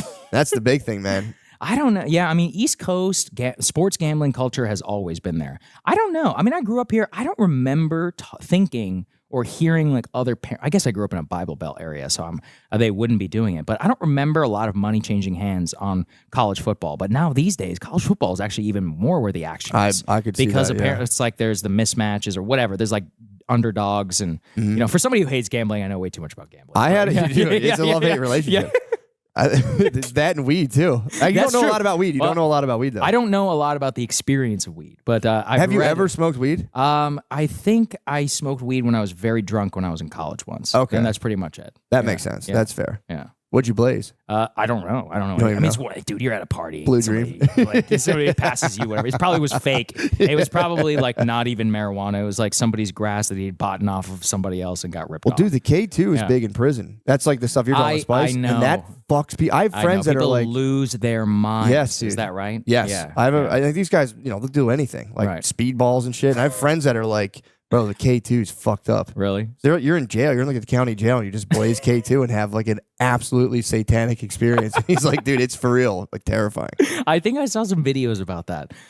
For some reason, my YouTube feed has been pushing me a lot of prison content. It's a good- and that's a good- you can go down a serious rabbit hole It's of prison tube. Shout out to Johnny Mitchell, by the way, the Connect. You should have him on your show. Actually, What do you do? He's a comedian. He's like 6'7", but he does this show called The Connect, where he interviews. When he went to jail as a weed dealer, and he interviews like other people who were drug dealers, and then also talks about their prison experience. So I actually did his show. He's an interesting. He actually likes politics. That's why we talked a little bit. But some of his content is really good. Dude, it's the Because best. he interviews like high level drug kingpins. Yeah. And he'll be like, tell me about the story, but then also like what was it like to be in federal prison or whatever. Yeah. What a nightmare. That's, Like, dude, yeah. I just finished a book about an LSD dealer who got caught in the early 90s. So he got Uh-huh. sentenced for like 20 years. Whoa. For he never even got caught with acid. Huh. It was just all, he was doing Western was Union conspiracy. transfer. Yeah, Yeah, exactly. right. Got a conspiracy charge, 20 years. Huh. And it was he was in jail during the race riot, like the crack laws. Sure. And he had a altercation with a lieutenant, Uh-huh. like one of the guards, and he was a white guy. And when the crack riots happened, it was just black inmates having riots or doing riots, and the lieutenant was like, he incited the riot, sent Really? him to fucking Marion, which is like a super max, and he had to do like I think like 3 years in Marion. Before he ended up only doing 5 years out of the 20 years. Right. but- Well, I think everyone likes prison content because it's like, what would I do? exactly, yeah. exactly. I thought about that too. I'm like, well, I'm not white, not black, not Hispanic, and everything's you're racial another. in You'd be prison. another. You're An other? Another. That's what it's called. But how many others are there? Not a lot, The other bro. Indians in prison are going to be like doctors for Medicare fraud. You know, they're like, hello, doc. You know, like, I think it's called others. I think it's just like Inuit, yeah, Indian, Inuit. yeah. It's like Actually, they're probably pretty good, right? They can yeah, fight. exactly, Yeah, pretty yeah. jacked. They're but good, they're good your with numbers. blades. Your numbers are not great. No, it's not good. So yeah, I think it's like I got so deep into prison shit, Right. but it's like So then what would your strategy be? My strategy would be getting my parents to put money on my books, Yes. right? And then we pay the others for protection. that's the big thing Or- you can do. okay. My plan was always to pay the Muslim Brotherhood. Oh, So it's like you can pay the Muslim Brotherhood to Okay. protect, but then it's like it is like racial. In But I prison. could fake it and I could just grow my beard and say that I was Muslim, right? Yeah, and you can get a I could go with good. that. You can get the Muslim diet too. Oh, You'd have to is answer the a few halal questions. food. The halal food is better. Yeah, people Yeah. do the kosher diet. That's a big thing. Really? If you can prove like you're Jewish, and you're allowed to switch your religion every like 6 months or so to get a different diet. I swear to God. I read that Ramzi Youssef, who was the World Trade Center bomber, the '93 bomber. He apparently stayed in his cell for like 10 years straight. Whenever, because he refused to do a strip search because he said it violated his religion. But then apparently he was like, okay, I'm now converted to Christianity. What? But apparently the warden and all of them don't believe him. So it's set up for, I don't really know what's going on, but I think he has started to he's finally left his cell after 13 years. He's go. a Christian now. Well, he claims he's Christian. Are Who they knows? Yeah. gonna scope out his butthole, or like he's like all right, I'm ready. Well, I think you have to do that thing where with the squat and cough or whatever. Yeah. He refused to do it. He's like, I won't do it. So he literally, man, he did not leave his cell in Supermax in ADX Florence or whatever What? for like 13 years. Like it was totally crazy. And Yeah. after 13 years, he's like, I think, being bro. kind of Yeah, I stubborn. mean, it's understandable. It's like you spent 13 years. You literally you have never left. And you're like, okay, I'm That's done so with this. impressive. Yeah. I would make 13 minutes, and I'd be like, you know what? I'm just gonna show this guy my asshole and get it over with. You know, they say they sleep a lot.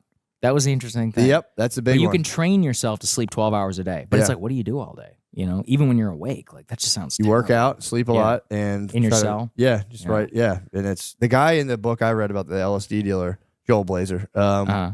He was saying like he got schooled on like masturbation techniques. Whoa. Yeah, like just nothing Yeah. hands on. He said he never Right. was a punk. That was his term. A punk. But Yeah. he was like going into it how like you like use a sock and you flip it inside out, so you're hitting like more of the soft area.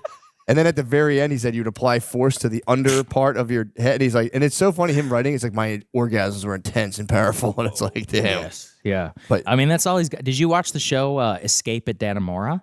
It's on Netflix. It's really good. It was created by Ben Stiller, and it's Benicio. It's Benicio, and then the guy from There Will Be Blood, the guy who's the twins. Anyway, Yeah. Paul Dano. That's his name. Paul Dano. Okay. And so those two are inmates who like basically sweet talk this woman, this like obese prison worker, and then they both start a relationship with her, and they get her to smuggle in tools, and then they literally tunnel out of the prison. It's a real life story. It happened in What? 2015.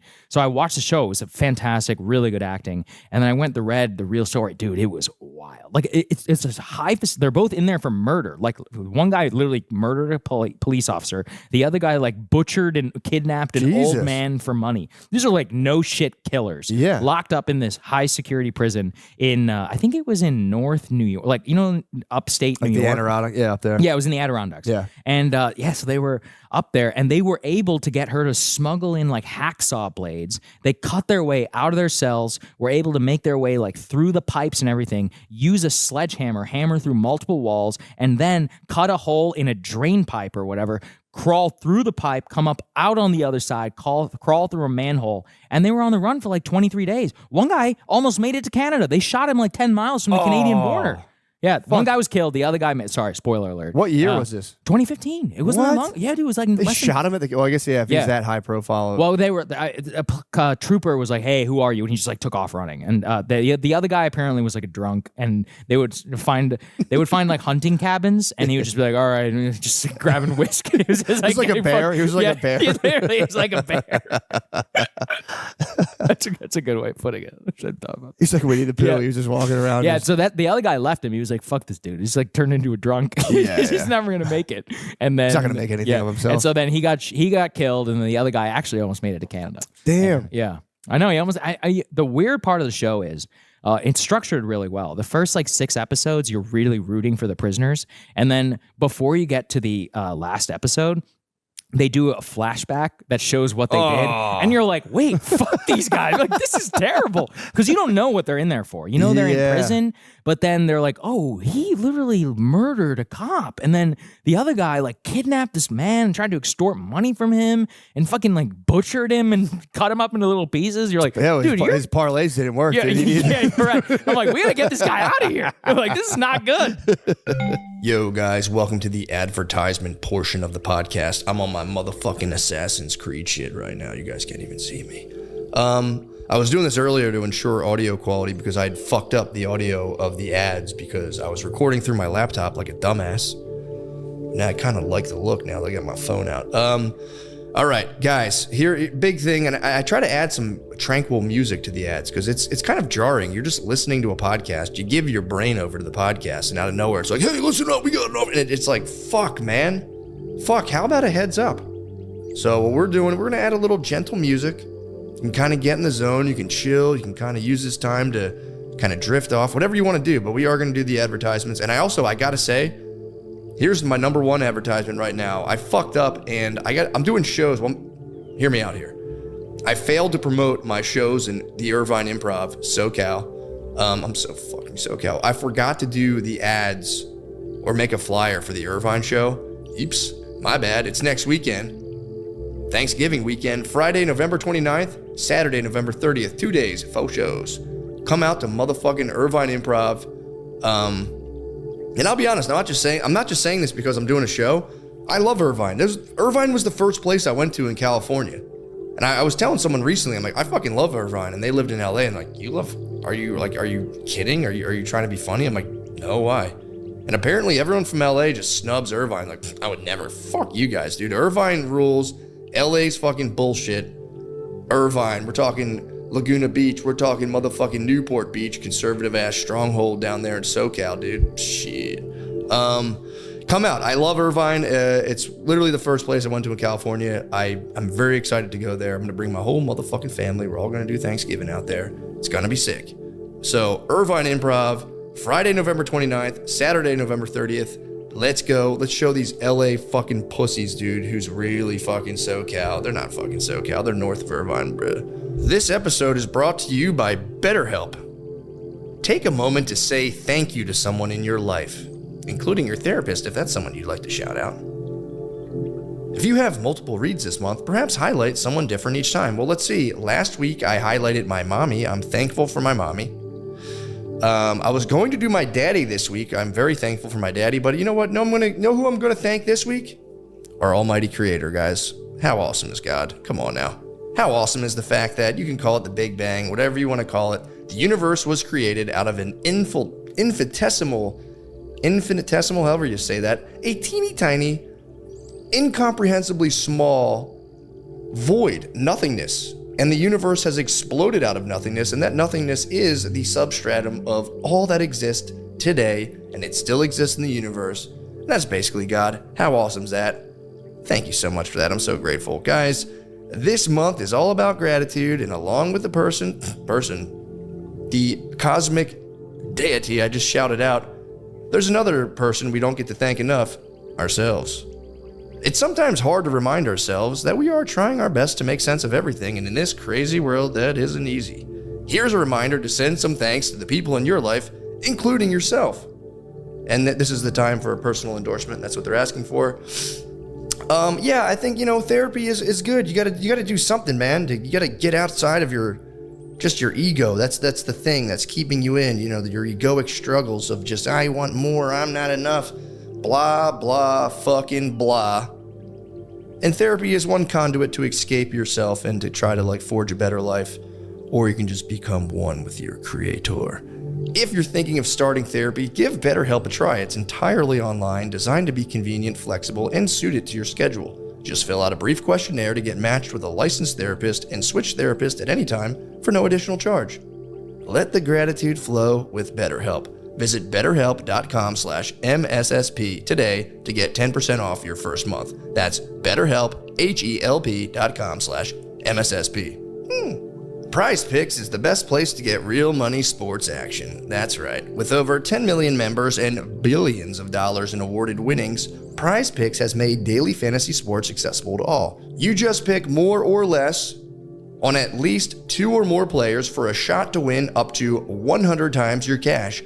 Run your game all season long on PrizePicks.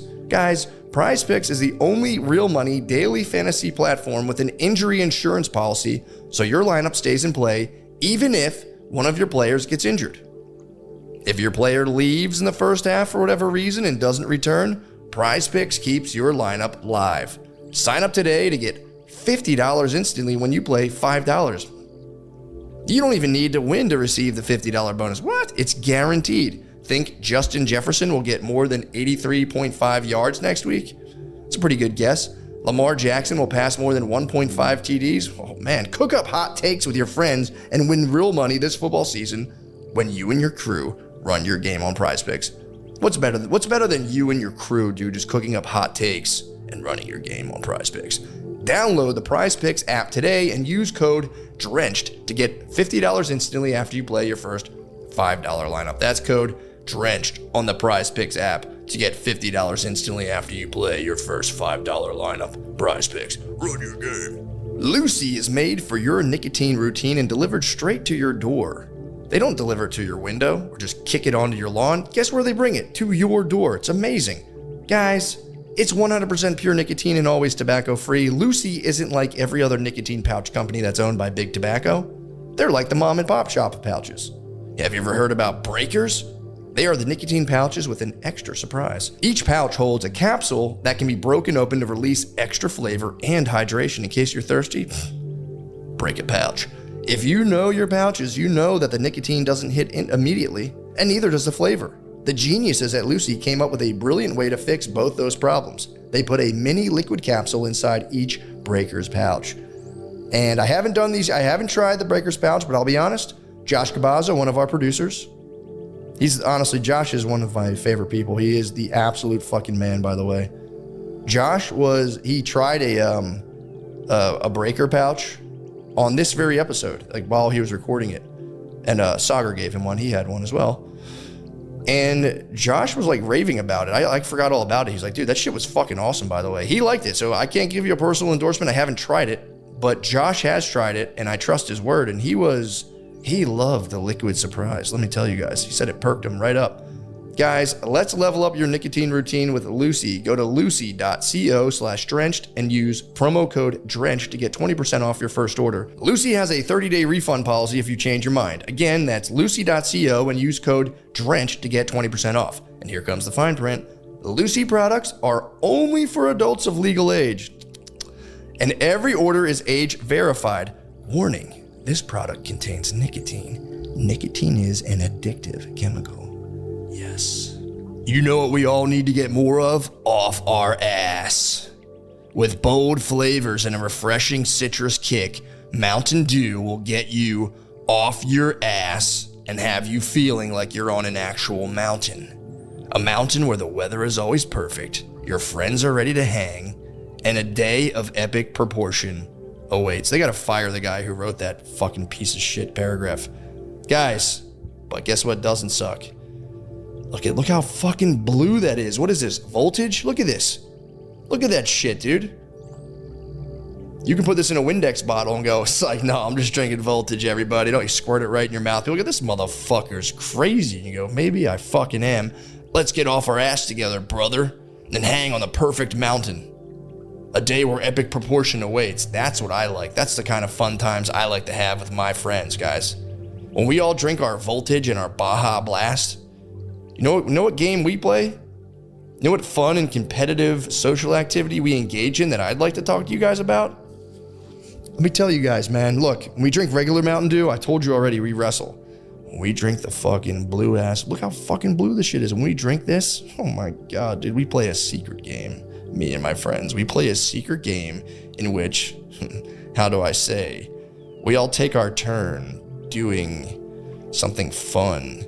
And the last person to, dare I say, arrive at the party has to chug the Voltage full of, you know what the fuck I'm saying. You guys don't even know what's going on there. Voltage Mountain Dew. What the hell is sorry guys, I blacked out. I don't even know what the hell I was talking about. Guys, the mountain is calling. You should answer. Grab your friends. Grab an ice cold Mountain Dew wherever refreshing beverages are sold and do the do. Yeah, the prison culture shit is like fascinating, man. Absolutely. I'm glad I've You never wanna went, go. but I kind of was like, damn, I kind of wish like How much weight were you moving then when you were selling marijuana? decent amount, like Like pounds? yeah. Whoa. Yeah. So you could have gone. You actually could have gone. I could have went to jail. In Philly, it was Yeah. like you could have 5 pounds and you wouldn't really, you would like get locked up, but you wouldn't do like a sentence at Okay. a certain point. But that's what I've heard. But like before though, like in the, like the 2000s, it started getting more lax. By the end of it, nobody was going to jail for weed. Even like the cops would find a half pound of weed on you and just be like, Jesus Christ, and just take it and make the fuck out of here. How does it all work though? Like in terms, not the cost. So were you selling to other dealers because you had enough? Yeah, eventually it was like I would Right. do both. You would get like the way it would work is you'd have to like. I remember I like saved all my money so hard, and then I eventually saved up $1,600, and I bought a half pound, and then I got to like actually make money off of it. And then eventually I started. You just get it fronted to you. You like find somebody that would front me like 30 pounds of weed. Yeah, that is the interesting thing I read from Johnny's podcast. Is like there's a lot of consignment, in the drug business, And then double consignment. I would get something fronted and double consign it to other people, and then you have to kind of. What like, if he doesn't pay you, and then you got to pay the guy? You tell him, hey man, if I'm falling on tough times. That's the thing. It's like you're never supposed to meet that person, like the top level person, because they want to keep like an air of like, because they're gonna tell the guy like, yo, tell him I'm a fucking murderer. But I met the guy. Really? It was, it wasn't. Were you ever physically threatened? Did you ever see weapons? I got robbed at gunpoint. Yeah. Really? Oh yeah. What was that like? What happened? It was surreal. It was like I got threatened with a club one time. That was embarrassing. I gave in to the club just outside. This guy was like, I want to fucking hit you with this. And I was like, all like right, what dude. kind of club? Like a handmade Like club? a wooden, just a fucking like a 1920s police officer baton, dude. He's like, but I was in West Philly, like trying to buy Percocets. You did the right thing. Yeah, and there was like 7 guys around me. And I was like, seriously, guys, where are my Percocets? And they were like, dude, we'll fucking bash your brains in. And I was like, all right, you guys can keep the $200. You win. You win this round. But yeah, it was that. And then I had a guy one time, he got robbed and blamed it on me. I think he just took my money, but he came out, like we were in an apartment. He was like, something's got to, he like cocked a gun and walked towards me. And I was like, oh shit.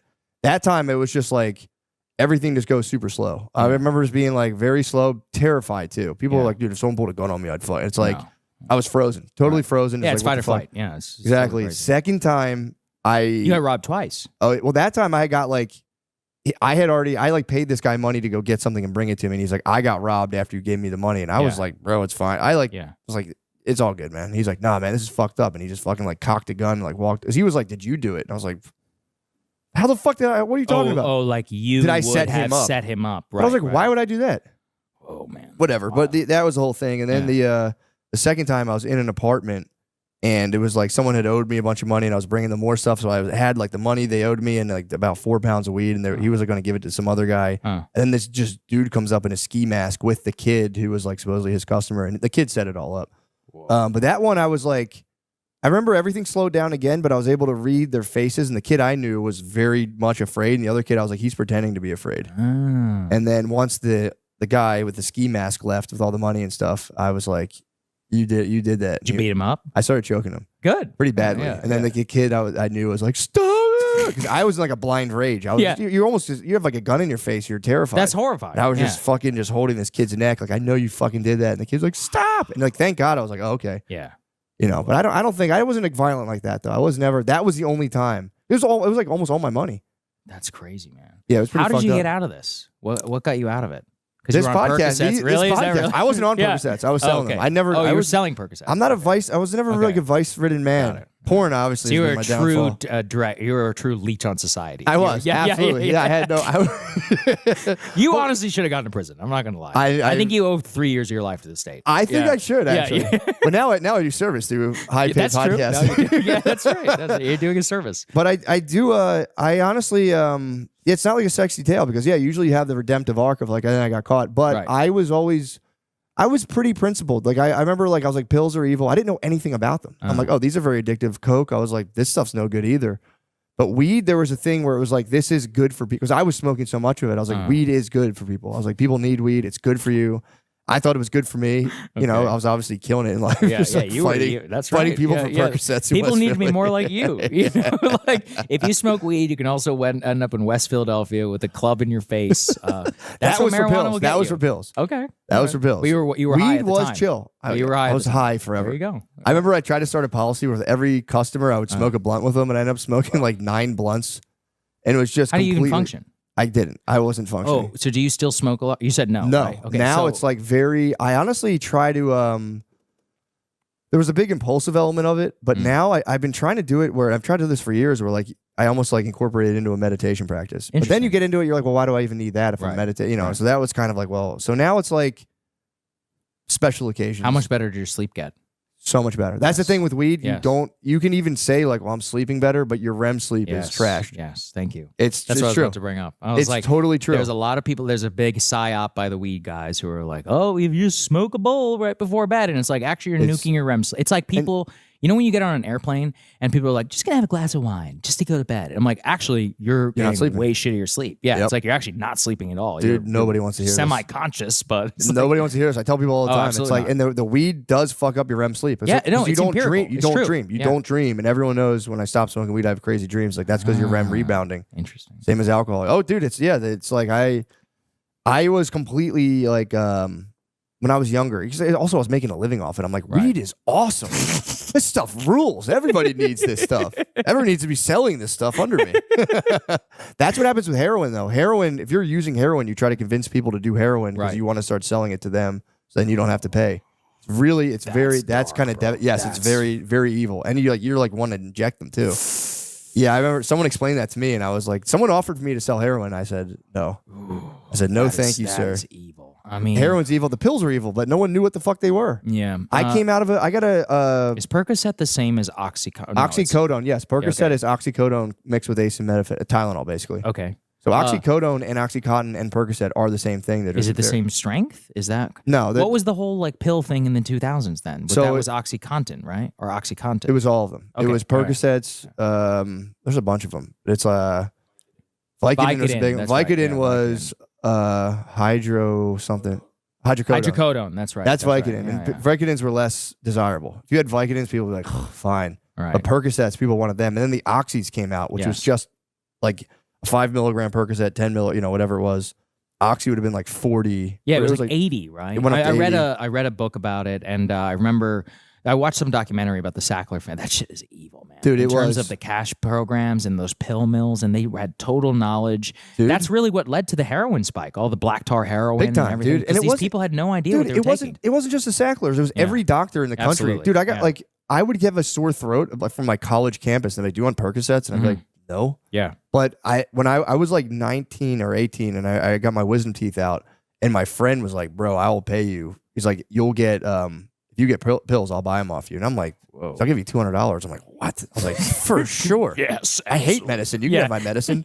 And dude, and it was like, I remember coming out in like of my wisdom teeth in a haze, but remembering like, I asked them, I was like, what am I going to get? And they were like, oh, we're just going to give you like ibuprofen. I was like, I'm a real baby with pain. Is there anything else I can have? And they're like, yeah, we'll give you like, I think it was like Percocets or hydrocodone. Insane. And they just gave me a full vial. And that was the whole thing that set the whole thing off, because I made $200 off of it. And then once I went to college, I was like, I got to find more of those things. And my friend was like, yo, these things are awesome. So I didn't do them. Interesting. And then I watched firsthand there was like this apartment complex. Because at a certain time I ended up finding like, I would get like 2,500 Vicodin at a time. Whoa. And I remember my friend would bring them into this like apartment complex, and they all get distributed throughout there. And I watched this whole like little ecosystem of people like degenerate. Yeah. That's when I was like, oh, and I'm like 19, 20 at the time. And I was like, this is fucking bad. No, it's bad. So, yeah, the pills, man, that I should go to jail, dude. I'm such a piece of shit. You just got to give back to society. I do man. though. I do. Yeah. I'm telling you, that's my, I'm all good. service now. I'm all service. All right. I'm wildly overpaid, but I'm a wildly overpaid servant. That's all, dude, for real though. The thing is like, this is why I like, I've been researching the world religions a lot. There's a really good book called The World's Religions by Houston Smith. And he goes into like the connective tissue between like Hinduism, Christianity, Judaism, everything else, Islam. And I do like growing up in a Christian like environment, they don't sell it very well to young people. It's like, this sucks. It's just a bunch of shit you got to take on face value. I started researching Hinduism when I was like, I mean, it's a classic stoner move. Just be like so high and be like, oh, dude. There's nothing more annoying than white guys who are into Hinduism. I know. Then George Harrison wannabes. It's just like, fuck off. Bro. In India, they literally laugh at you. They're like, yeah, we'll take your money, but I know. Sure. Yeah. But it is a beautiful religion. Yes, it's a very, and it was like, for me, it gave me a concept of God from researching it from that angle. And I was like, oh, that kind of makes sense. Good. Yeah, that's great. But I like their relationship with pleasure from what I've read is like, it's and correct me if I'm, it's not as like forbidden. It's like, yeah, if you want pleasure, go get it till you're tired of it. Or is it? Kind of. Well, it's hard to say, man, because, even calling Hinduism a religion, obviously it is a religion, but it is intrinsic to the land of India. And I'm really convinced of that. As in, like, the practice of Hinduism, like, you don't go on Sunday. You just have temples everywhere. People stop on their way and off from work, like at the end of the day for special occasions, for little stuff, like you'll go and you'll ask a blessing. It's not in the Abrahamic faiths require like rigid practice, and this is much more like a part of daily life.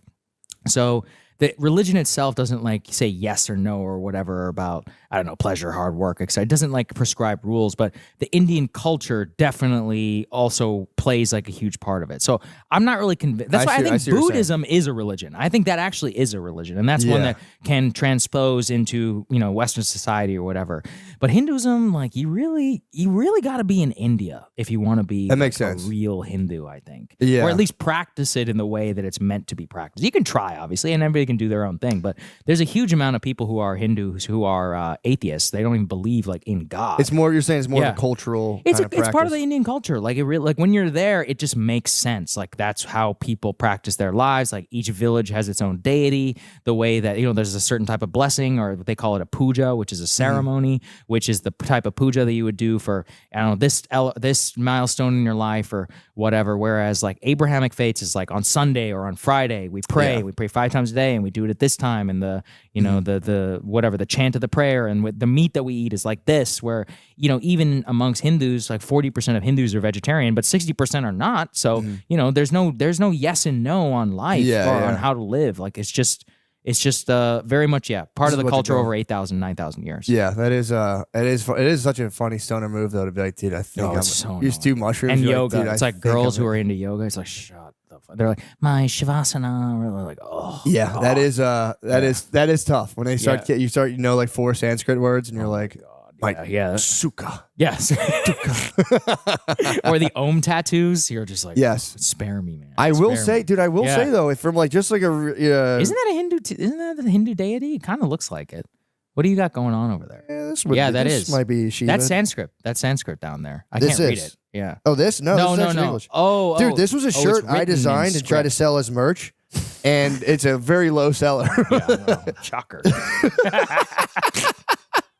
Yeah, I do think though there's something religiously. Let's just say in the United States, it's like Christianity it's cool. It's getting a resurgence.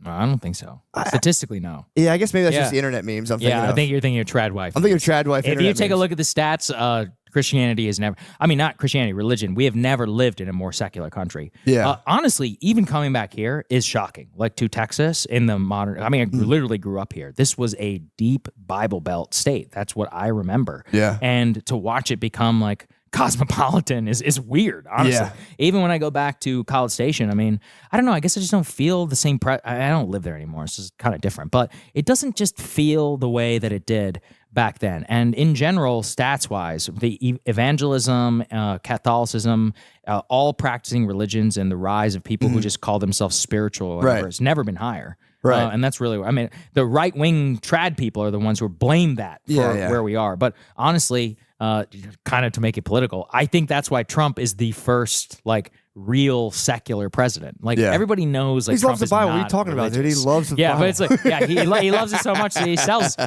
a copy. But 30% of the people who voted for Trump are literally pro-choice, like over 30%. That's crazy, right? If you think about it in terms of the abortion election and all of that. So the mass secularization of America has made being conservative, like just so, though the Texas I grew up in, George W. Bush was literally my governor. Yeah. That type of conservatism, it's fucking gone. Man. Oh it's yeah, totally for sure. I think they're to bring back to my main point. I do think like there's a lot of people who have left organized religion who are going towards kind of spiritualism, but no, everyone has I think now it's like everyone has a very strained relationship. If people are trying to like practice some form of like God in their life. I do feel like researching other religions helps people kind of like conceptualize it, because you're like, sure. I'm not going to do this, but you can read that and like, that kind of makes sense if you look at it like a giant consciousness. And then universe. even then, I mean, I could defend. What are your stances on that? What, religion? Yeah, religion, God, like believing in God. I'm versus not religious at all. I mean, I grew up around here, so I still have a very like side eye view of a lot of the Bible Belt stuff. Yeah. But I think it's good for people now that I've been removed from it for quite a long time. Yeah. Look, there's it's like the South Park episode about Mormonism, where like, look, this is some batshit crazy stuff, but the truth is like they're living a better life than you. Yeah. You're like I mean, so it's like maybe we're the crazy ones, right? Yeah. You know, they're the ones who believe in Planet Kolob or whatever, but they have 9 children. They're really happy. They help each other. The Mormon Church has no debt. They make sure that you get very cheap education at BYU's. If you stay in the faith, they take care of you. They take care of each other. I grew up around a lot of Mormons. They're some of the happiest people I know. They have like multiple children. They settled well. They seem like they're doing like really well in life, and they get to they have a big community aspect where you always have just dozens of people who share your values, who are around, who if you're out of town, somebody can come watch your pets, or if you need help with your kids or whatever. So like they're the winners in life, man. Like that's what people need to take away. That's my question is like that's what I've been trying to like read about and like think about a lot is like what is the grounding force for like people's lives, and if it if it dissipates into like if there is no, that's like what religion has been forever, and now people are like the antidepressants, like all that, people are just now like you have to like back up the molecules in your brain because you're sad because your worldview is inherently kind of bleak. Very, very well said. And also, I mean, like wokeism, quote unquote, is a religion. Any sort, or being anti-woke is also a religion. It is, yeah. Politics is a religion. For so sure. Religion will find a way in its life, whether you find religion or not. The thing is about it is what I, would advocate for is that I think especially in big cities and like in elite circles, there's a real sneering at religion, but they don't look at it in the way that I just said, where it's doing quite a lot of good for people who are in the faith and the community. So for me, I'm just like, look, do whatever you want to do. And actually having lived all my entire adult life in mass secular America, we have a lot of problems, right? Like the gathering place of the secular American is the bar. It shouldn't be. That's weird, actually. Like waiting until you're in your mid 30s to even try to start having children. And then by that time, like, I don't know. I just think there's a lot of choices. They should be turning it into Christ's blood. They should be turning it into Christ's blood. There's just choices that you make that make it all about you. And one of the things that are really important about religion is like, actually, no, it's not about you. It's about other people. And so by doing that and by choosing the secular elite path, you are literally pursuing something that is just all about you. It's about the pursuit of your own pleasure, about your own money, about all of this. But it will strip away any of the great things in life that will genuinely make you happy. So if you're not religious, then you have to actually consciously seek that out. And I'm telling you about this. You have children now, right? Like it's probably harder to connect and find like groups of other parents. Whereas if you grew up in Texas in the 90s and you went to church, that's dusted, bro. You're done. You're done. Day one, it's sold. Yeah. Like someone will be at your house when your wife gives birth. They will have food waiting in your house. Yeah. And all that. But if you don't have that type of community, that's really hard. You're stuck. The number of people, actually, there's a really interesting like American Family Studies study that shows that the number of friends, particularly among men, the number of like male friends that people have has an all-time low. I think the record number is actually in the 0 to 1 category of people who consider themselves like close friends. And so if you think about it, like in that community aspect, people are lonelier than ever. They're having difficulty really finding a mate. They're really having problems in terms of fostering close friendships. So they're doing what? Betting parlays on gambling in order to, they just want to feel something. So Stimulate the brain. They're stimulating the brain. Yeah, exactly. that is sad. That's my problem is like there needs to be some sort of cohesive organizing force, and most of them are negative, where it's like, again, it's like fucking, Proud Boys, all that. You get like the things are, and it's not even like, a lot of it I think does come down to the media, because it's like, it's like, you don't have to take your worldview or your life prescriptive path of the media, but it's like they are experts, they are this, and it is looked upon as like this is an authoritative source of information. Yeah. And it's just mean. Like everything you see is just like, this guy is such a loser. Let me tell you about this guy. And it's on both sides. Yeah, absolutely. I think that's bad for people mentally. Like, well, definitely. But I will give that's a bit cope also, because people blame the media. And it's like, look, that's what people want. Like at a certain point, like it's true. I could be so much more successful, wealthy, and famous if I just did that. I actually am actively giving up. That's what I'm saying. That's what I'm saying. It's I know, but that's a choice that I'm making. But the truth is that is what most people want. Most people want to fulfill their base instincts. They want to have that, that dopamine rush of saying, yeah. I mean, honestly, Shane's bit about the Fox News dad, I mean, I actually, the first time I met him, I was like, that really is like probably one of the most important bits you've ever done, because it's deeply true. It's in the vernacular now. People will say, I have a fox. I have a fox. Yeah. It is a deeply true, like, it's a bit, it's a comedy bit, but that is like an archetype and something that really does exist, like in American society. No, it is. It's true. And it's I would flip it and say there are also MSNBC moms out there, Big right, time. who are just as bad on wine moms and all that. But it is a cancer on American society. But honestly, that's what they want. Like I was talking with Lex yesterday, and I brought up one of my favorite media quotes, and it's from a book called The Loudest Voice in the Room, and it's a biography of Roger Ailes, who was the chairman of Fox News and the creator. And he said, people want to be informed.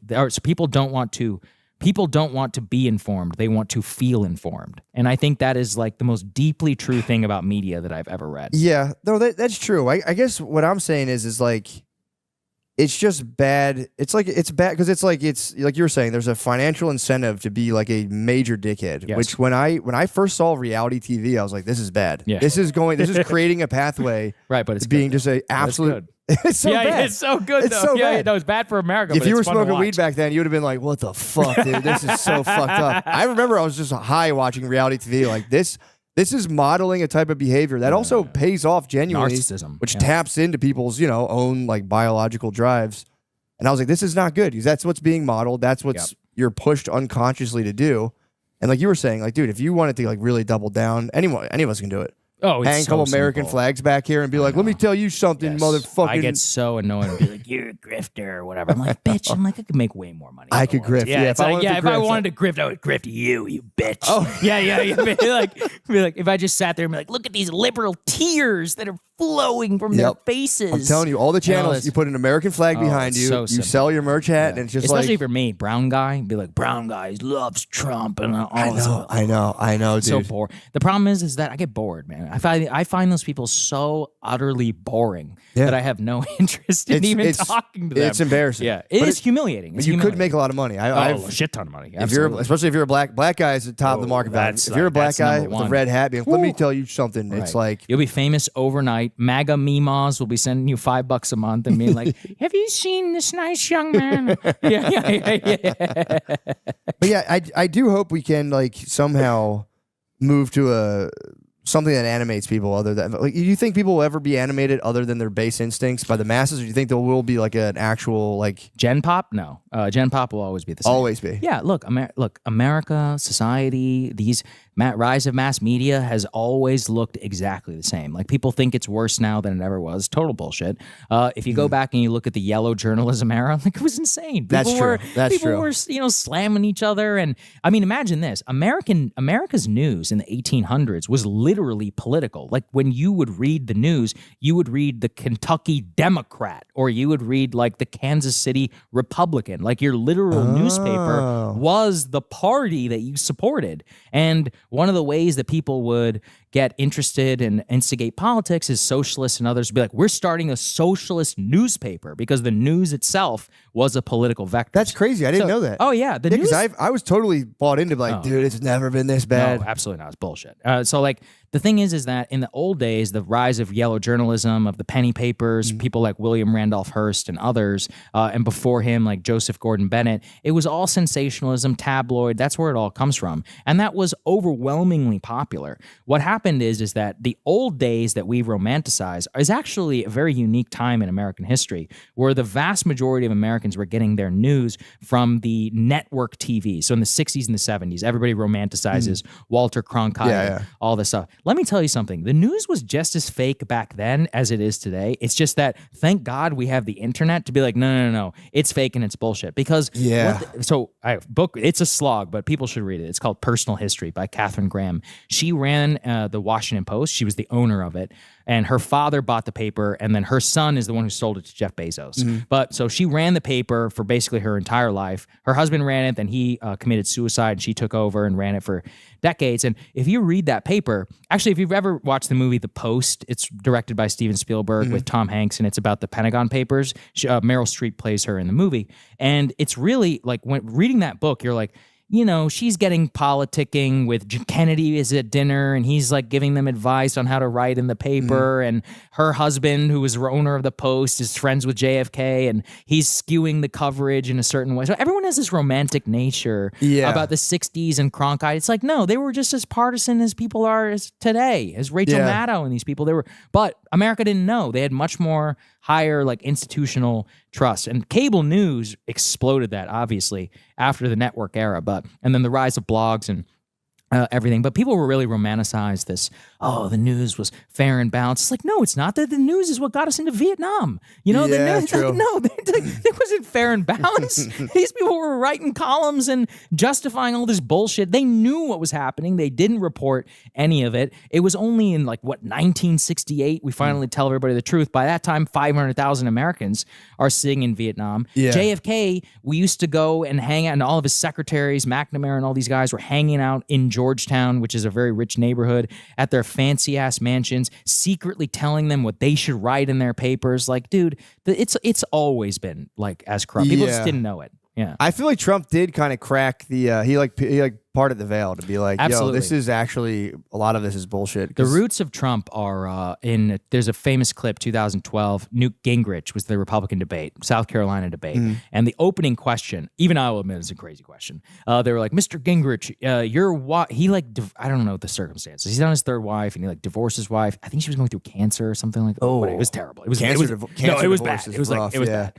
And it was the second time that he'd done something like that. Anyway, so that was the opening question. And Gingrich is like, let me tell you something. That was one of the most disgusting acts, and the mainstream media is a direct participant, something like that, in the Democratic Party. And the pop, as you would say, from the audience, roars. Like you can hear it on the microphone of whoa, and all of that. And I watched that clip because all the ingredients for Trump were there the whole time. It's just like you have to go and look for it. Like Michelle he was the first one that Bachmann. tapped into that. Well, he was the first one who attacked this media on the stage and flipped the debate and made it about them. And it was a referendum. It was like, no, fuck you, actually. Whoa. And you could see John King is kind of taken aback because he's never experienced this before. And now it's the norm in Republican politics. People expect it. At that time, it was crazy. It was shocking. But yeah, I mean, I watched that clip a lot because I'm like, that's it. That's where Donald Trump, 2015, the famous debate, and Megyn Kelly's like, Mr. Trump, you've called women pigs, he's like, only Rosie O'Donnell. And it's just everyone, the crushed. crowd just roars, man. And it's like, that was it. Like, that's the moment that he won, in my opinion, in the 2015 primary. Broke politics forever. But the ingredients were there. They were all there. It's funny that he was that was one of the first dominoes that toppled the mainstream media, and he was just trying to get a fourth wife. He was just trying to get something new. He was like, bro, nothing's going to stop me. Yeah. Not the entire mainstream media. No, I think what it is in all of this is that the base has always hated the media. It's just that the politicians, they need the media. I mean, this is another fakery out of all of this, is that the idea that the Republicans hate the media, nobody craves media attention more than Republicans. For sure. Specifically mainstream media. There are some good ones out there who actually understand that the news is bad and don't want to give them access. But in reality, as much as they say they hate it, they want to be on CNN, bro. They like it. They want to go on Fox. I don't know. So speaking of the politician stuff, so Matt Gaetz, that's something I can't wrap my head around. He got appointed. That's his name. Attorney General. That's right. Attorney General. Yeah, he's nominated to be the Attorney General. And what the big thing about him is that he might have trafficked kids. So man, that's a weird one. The details are very strange. So and to be fair, the DOJ did drop their case against him. So they investigated it and they leaked a lot of the details. So he was never convicted or even prosecuted. Of any of this. And there genuinely was some weird.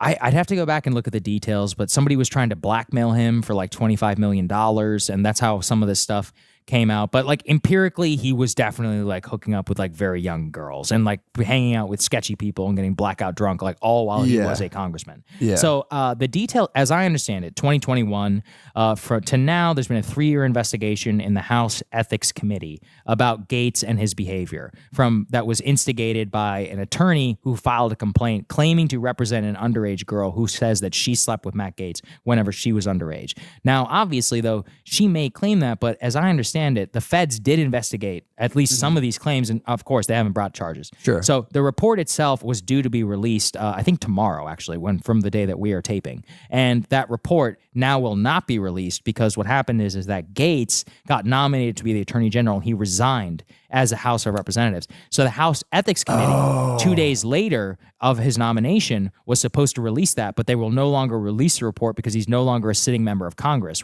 considering his resignation. So there's some background. That's kind of sketchy, yeah. Look, I mean, his behavior has also made it a little weird in terms of, first of all, just what he admitted to is wild. Also, right, yeah. why would he be appointed, though? It almost seems like he'd have perhaps dirt on DJT. I don't know. You know what I mean? To be No, like- I don't think it's a dirt thing. Dude, Gates is just he's one of his biggest. He's one of his bros. No, not bros. He's one of his biggest defenders on television. He's Yeah, one of those yeah. people who, like, anything goes, like, he's all in.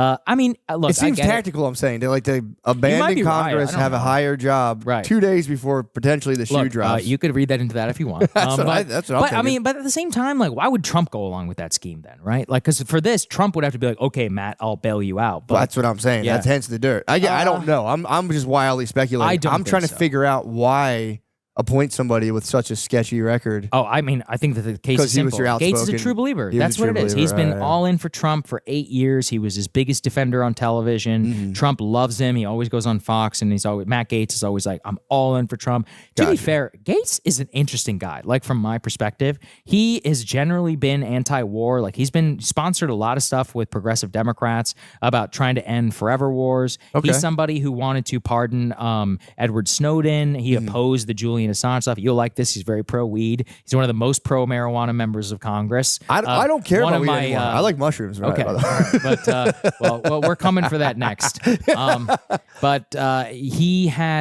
He's actually quite libertarian, is the way. Okay. He's pro Bitcoin, you know. And I he's see, been a I see. heterodox guy for a while, so I'm not that worried about. People hate Matt Gates because I mean, look, he's kind of an asshole, like media wise. For sure. He's got a reputation about town, and he likes to come in and he likes to mouth off. Can we put it that Yeah, way? yeah, for sure, Right? He's got sure. a bad, like, the Republicans hate him because he's the one who mounted that coup against Kevin McCarthy and got Kevin McCarthy kicked out. So Yeah. a lot of the establishment types hate him, but Trump loves him because he's loyal, and he wants him to, like, root out a lot of the people who are in the Department of Justice who he would see as, like, deep state or enemies or whatever. sure. And I honestly think Gates would do that, but I mean, it is crazy because AG is like a real dude. You're the chief legal officer of the United States. Like, you have to determine the legality of president's actions.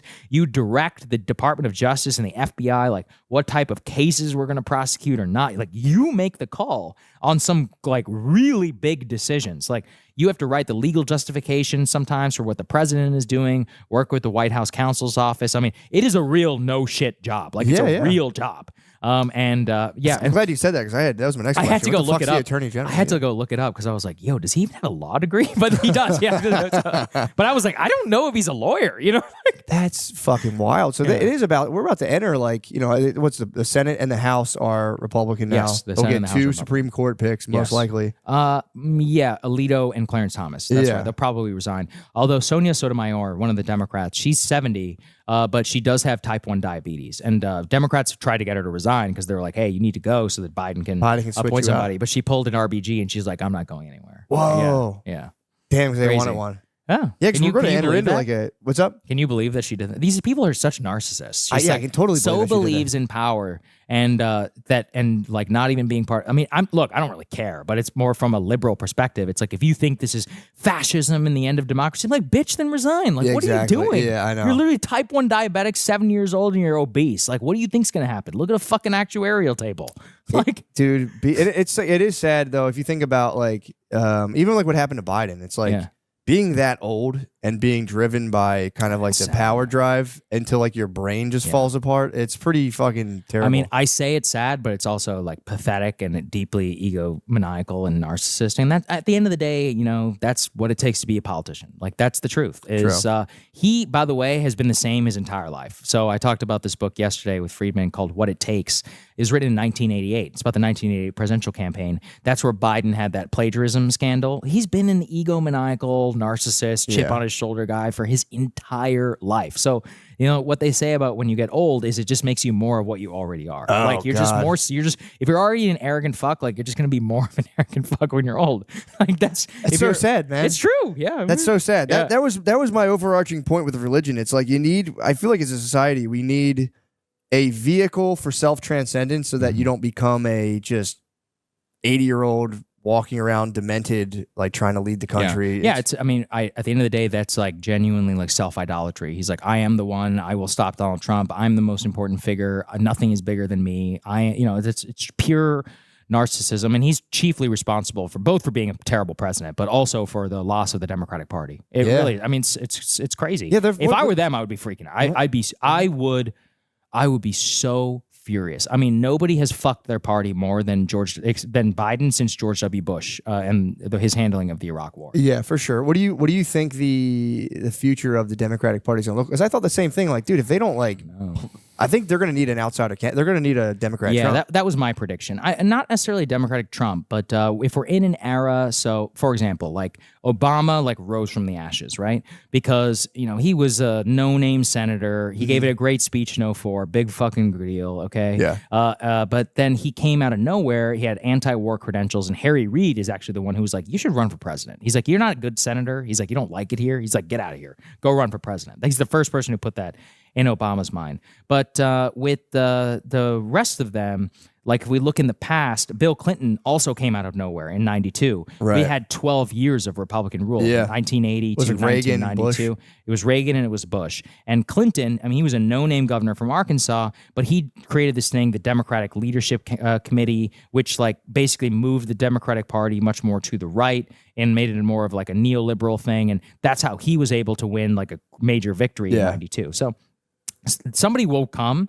I think that person needs to come from the ashes, though. I think anybody tainted by the stain of like wokeism from the 2010s and the Great Awakening onward, on top of like the Biden and all the trans shit and all this, plus just this whole last decade has been a nightmare, right? It collapsed in on itself, and it collapsed in and of itself. So anybody really tainted by that at the national political level, they're gonna have a tough time, in my opinion. That's why, even though I think Gavin Newsom's very talented, and I think that Josh Shapiro, Gretchen Whitmer, Pete Buttigieg, and all these other people, I think that they like to believe that they could overcome it. And maybe, right? Like Trump could fuck everything up and he could be a nightmare, right? In terms of his popularity, and it'd be easy to beat him. Anybody could. But if he doesn't, and if he governs even reasonably well, 50% approval rating, you're going to need somebody with like real political entrepreneurship and skills to be able to rise out of that. Yeah, and the Republican side has a kind of like I feel like a deeper roster. They could tap that are also like RFK. He can like talk. He's not like a total robot. Well, he's not a politician. Republican, right? So he's whatever He's independent. he is. He's an independent. He's endorsed Trump. Yes, although I don't think RFK will ever run again. I don't think he will. This is it for I don't him. think he will. Yeah. But I'm saying they seem to have like a Tulsi Gabbard. Like they have like a deeper roster of people. Maybe that's just me because I'm biased. But it's like maybe I don't know if anyone like you're saying like these like Newsom, Buttigieg is like. I really think they need a new person. Absolutely, entirely. you need somebody who is totally untainted by the system, and that's real. That's what Obama was. That's what Bill Clinton was. Yeah. I mean, the appetite for. Although I will say the appetite. The thing is about the Democratic base is now it's rich white people, and the thing is about rich white people is they don't really give a shit about a lot of stuff. They just want to win. Like I'm serious. Like they are just like we want to win. They're like, oh, you need to say what? Okay, whatever. Like say it. Just win. So it is a little different this time because this time around, as whatever narrative they're sold about what will beat Trump, that's who they're going to nominate. Yeah. That's why they nominated Biden. They didn't care what he stood for. I know. They were like, we need Trump out of here. Yeah, it was like, that's what it's going to be like. Bring out the dancing black ladies. They'll do anything. They threw everything. They were like my God. Beyonce, Cardi. So were you as shocked as I was that they get paid? I had no idea that these knew they got celebrities paid. I had no idea. I didn't know. I was so naive. I thought celebrities just did it because they supported them. If they didn't get paid, it's because they're at the Diddy parties. So like you better show my W2. Yeah, it's just so weird to be like we're gonna have $1 million to Oprah. $1 million. $1 million, dude. She's a billionaire. What the fuck do you need $1 million for? What are we doing? I mean, it's a nice little treat, though. Yeah, sure, but we'll give you a mill. It's like, like, don't right. you already support Kamala? Like, just do it, And that's the thing is, I don't think they're getting paid to say something that they don't already believe. But if you already believe it, just do it for free. Like, why would you? Like, I don't think they believe it. You can't. Maybe you're right. You bro. can't guarantee. Like, there's no way. There's no like.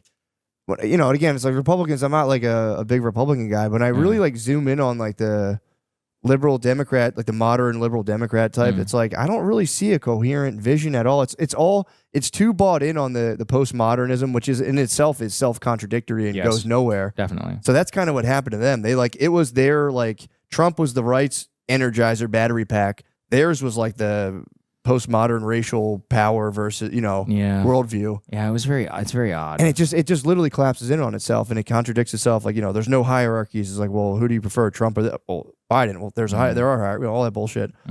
But it's like they're gonna have. If I were a Democrat like leading the campaign, an outsider candidate, and I would come by and be like, if you're a Trump supporter, I still love you, man.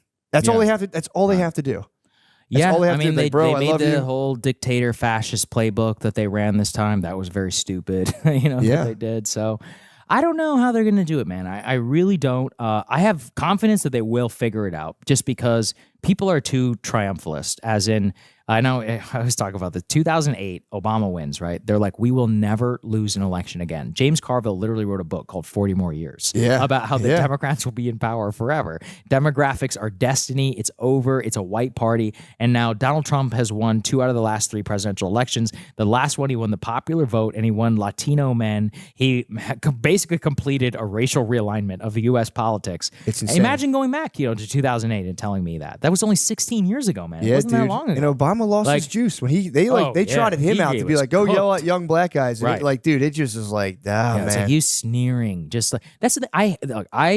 I have Obama derangement syndrome. Like I hate Obama, and like not for the reasons that like white boomers hate him. We're like he's destroying this country. I was working construction when he got elected, and it was a somber day for the boomers, white, like boomer age white guys. They'd come into work and be like, they were just mad he was a black guy. Yeah. That was it. They came in and they were going. It was kind of funny. Yeah. But I do agree. I think there's something very sinister about wrapping yourself in that like cultural identity. And I call him the Instagram president. He's this fucking, he's just this cultural elite. He's everything that he supposedly stood against. And I know. The way that he governed, he came and he was supposed to end the Iraq war and the financial crisis he was supposed to solve. He fucked both of those up. We had a horrible economic depression for that, the entire period. I mean, look at it. If you want to look at the wealth inequality, at the explosion, the lack of wage growth, that all happened under Obama. He got lucky that Mitt Romney ran against him. All the ingredients to be able to beat him were there. Romney just ran a terrible campaign. And then immigration in 2014, he overinterprets his mandate and he's like, you know what? Fuck this. I'm going to do whatever I want on immigration. And he goes all in and he does DACA. And honestly, that is responsible for Donald Trump because what he did is he both polarized the liberal base on the issue of immigration, which was amnesty first, maybe border security sometime in the future. But he also energized the Republicans who were like, oh my God, when they have power, they're going to mass legalize literally millions of illegal immigrants. And that it leads to the 2014 executive order leads directly 1 year later, Trump comes down the escalator and says, no, we're going to build a wall and Mexico is going to pay for it. So there are direct consequences for these actions. And immigration is the number one reason, in my opinion, why Donald Trump was elected. Like there's no question even. What do you think about the population collapse that's going to come when all like the boomers go and I they think have that's less kids? fake. You That's don't think cope. you Yeah, I don't think think we're going to it's have to be just importing people? No. And I think that's a very convenient explanation. I mean, look, at a certain point too, if the numbers dip, how's it not real? No, what I'm saying is that the idea that first of all that we're gonna have population collapse and we're like Japan is just like not true. But there's first of all, but the second is there's this presumption that the only way to do it is to import like basically like second class citizens from South America. Did you ever read The Next 100 Years by George Friedman? I have not read that book. I think I'm familiar with the thesis. That's his big thing. Yeah, right. So I mean, this is a very popular way that people justify like mass migration. First of all, like there's another way, which is you could try both economic and social incentives to change the picture. But the other thing is there's something like really sick about this idea that the only way to like that the birth rate itself is the only thing that matters and not like what the actual makeup of the United States is. And all the secondary and the secondary tertiary effects of what mass illegal immigration like does to the U.S. economy, to U.S. society. It makes a mockery of like U.S. law. And like the entire way our immigration system works is just totally fucked up. Like people don't understand. Like our immigration system is totally unique in the Western world. The entire rest of the Western world has basically merit-based immigration. We are the only country still left on family-based chain migration. So what that means is that, so I'm a U.S. citizen, right? And so, because I was born here in Bryan, Texas, but the way it would have worked is my parents who emigrated here, their family members have a preference in the U.S. immigration system if they were able to sponsor someone to come to America. It doesn't matter whether those family members are they college educated? Like, who are these people, right? Like, do you have a degree? Like, what's your job? Like, are you able to support yourself? That makes no sense. If you migrate to Australia, they're like, they have a points-based immigration system. So they're like, a college degree, cool. Oh, you speak English? Much higher up at the list. For sure. Right? That's how it should work. It should be merit-based. It should be based upon, are you going to benefit the America? Now, people get very squirrely about this because it is contrary to the way that what I talked about earlier, the 1800s mass immigration. Yeah, that was my mom's dad. Okay, over. but here, no, it was the 1900s. Sorry. Right, but here's a good quote that I heard: "We don't make immigration policy for our grandparents; we do it for our grandchildren." Just because in the 1800s, we had what? Industrial Revolution. We needed a shit ton of basically just like bodies to sit there. You shovel. You can swing a shovel? Cool. You're fucking Slovenian? Who cares? Whatever. But that's not how the U.S. economy works. Yeah. Like, the U.S. economy is a service-based economy. Our manufacturing jobs are high-tech manufacturing. Like, you need to be able to speak English to function in America. 12 million people illegally entered this country in the last 4 years. The 27% of them don't have a high school diploma in Spanish, by the way, so they're barely literate in Spanish. 20-something% of them have barely completed a high school education by Latin American standards or wherever they came from, and then only a small portion are actually college educated. So look, be real. Look at the stats. What is that going to cost the United States? Are they bad people? Absolutely not. For sure. But it makes a mockery of this idea of, first of all, of just order, like in terms of being able to just come here, no matter who you are, you can just raise your hand and fake say, I fear for my life. Yeah. You're an economic migrant. Let's all be honest. And if you interview these people, they'll tell you the same. They're like, I came here for a job. I don't begrudge you. That's fine. But the point is that you can't allow that system to be in place where basically the cost of the bill of all of this is going to come down to us. So we need to dramatically shift to an actual merit-based immigration system. That's number one. But two, what we really need to do is also consider, after that period of massive immigration, of European migration, we had social chaos in this country. We actually were becoming like ethnic. There was a whole war over this. Teddy Roosevelt gave a famous speech. There is no we're done with hyphenated America. And hyphenated me like I'm a Slovenian American. He was like, no, we're all Americans. We need to be done with hyphenation. And that led to a complete shutdown, basically, of U.S. immigration from the 1920s up until the Immigration Naturalization Act of 1965. That immigration moratorium actually allowed for assimilation, where the term white became popular because it's like, as you know, if you read a book, ask white Protestants, were Irish people white in 1920? Absolutely not. Okay. They're like Lithuanian. They're like, you're Lithuanian. You're not white. Okay. That was bad. Just so we're all aware. That was bad. Yeah. And so the change in that, we need to go through that again. Like, we need to completely change the way that our foreign-born population has never been as high than previous from the late 1900s, right around when we had the same immigration moratorium. We're signing up for the same levels of problems where our heterogeneous population is just way too removed from each other. We don't have a common civic understanding or any of this. And the truth is that if you just keep importing 1 million people per year, and then the vast majority of them are illegal, no disorderly process, like, dude, this just breaks the civic foundation of the country. Like, it's just not going to work.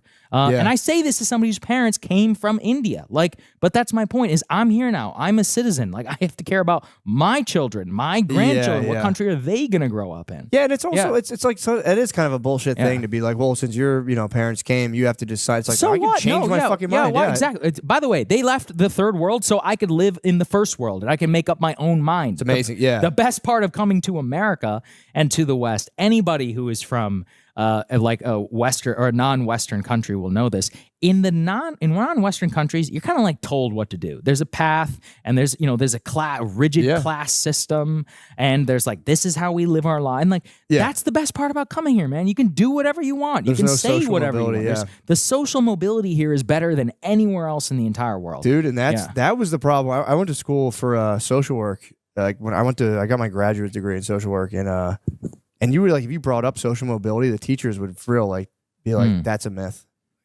No, it's not. No, it's Yeah, not. I it's was literally absolutely like, not. no, it's not. They're like, that's a myth. Does That wealth doesn't give you exist. privilege? Absolutely. But actually, I think I read that people who are born in the upper quintile, if you look at the across generations, after like 3 generations, their kids are usually back down. Shirt to sleeves number to shirt 3. sleeves. Yeah, That's what shirt they say. sleeves to shirt 3 sleeves. Yeah, generations, exactly. It does have Yeah. money. Extreme money has a degenerative effect. Oh, It like it's obviously it's incredible, bounty to be born with a ton of money, but dude, it like kind of warps people big time. One of my favorite books is The Fall of the House of Vanderbilt, and it's exactly about this. And it's Really? basically, I think, 100 years after Cornelius Vanderbilt died, his generations, not a single one of them was a millionaire, not one. And the first Vanderbilt after Cornelius Vanderbilt to make anything of himself was one of the only Vanderbilts not to be born with money. His name is Anderson Cooper. He is What? the first Vanderbilt, member of the Vanderbilt family, to not be born with money. The first one who was broke, who made anything out of himself. What the fuck? Yes. Yeah, that's it. Anderson Cooper is the first successful Vanderbilt in like 200 years. Since Cornelius. Since Cornelius, the Commodore. Commodore. I've Cornelius heard he's a Vanderbilt, but it's Yeah. always like he's a CIA. Yeah, his blah, blah, mother blah. was Gloria Vanderbilt. Yeah. And Whoa. yeah, I mean, and you read their stories, the money just destroyed them. It destroyed their family. Yeah. All of them just became like degenerate dilettantes who became, they were addicted to alcohol and drugs, and they would blow it on these gigantic houses. And, they got caught up in the British rat race, and they all became dollar princess. I love the term dollar What's a dollar princess. princess? A dollar princess is in the 1800s, American industrialists were filthy rich. And the way to have social mobility is they were like, we need to get our daughters married to English lords. But the English lords were broke. And so they were like, oh, we'll marry your kids. So Winston Churchill's mother, she was a dollar princess, Jenny Churchill. They hit the Duke of Marlborough. I forget exactly what his name. It was another Churchill. I think it was Randolph Churchill. He married one of Cornelius Vanderbilt's, I think either granddaughter or great granddaughter. Same thing. It bailed him out, so he literally he could rebuild his house. And after they got married, he was like, "By the way, I don't give a shit about you at all." He's like, Oh "I my literally God. don't care." Yeah, do whatever He's you like, want. "I married you for your money." He's like, "I'm just gonna go do whatever I want to do. Like I'm just gonna Damn. go live my life." Yeah, That's kind of that's no, crazy. it's horrible. It's horrible. Her life ended up. It was a nightmare, unfortunately for her. Yeah. Um, Well, it's also very rigid. I know if you have generational wealth, it's like you can get cut out of the will, then you're fucked. 'cause Yes, you're there's stuff accustomed like to there's it. all of that, and then you have that house, the Biltmore, down in North Carolina, the largest house literally ever built in the United States. It was built by a Vanderbilt. It's just you read about them like this guy would have like 7 marriages in the course of his life. Dude, And, I did work in Arlen Specter's estate. He was Yeah. dead, and it was I think the one of senator the from Pennsylvania. yes, Yeah. I painted his house. I Really? me and my friend helped paint his Did you house. ever ask him about JFK? Huh? About JFK? They were Did you ever dead. He ask was him? dead. I should have Oh, asked him, but that's why yeah. I think he got a nice little estate. Yeah. But the dude, it was just like his surviving family members, and it was for real like sad, man. Like we were in there, like using oil primer, and like the lady came in and was just like, "This smells." We're like, "Yeah, we had a it's fucking Right. oil paint." And she's like, "Well, I have a party coming in." We're like, You should have told us okay. that. Yeah. And dude, she started spraying, just walking around as if you were like an inanimate. She would just spray perfume in the room, and if you were standing there, she would just go like right in your face. Jeez. My mom was a maid for the DuPonts, and she said it was the same thing. She was a maid at the house of the guy who was it became like a psycho killer wrestler Really? guy. Wow. She was down there, and she said she was like, I remember it being like, it was a very sad.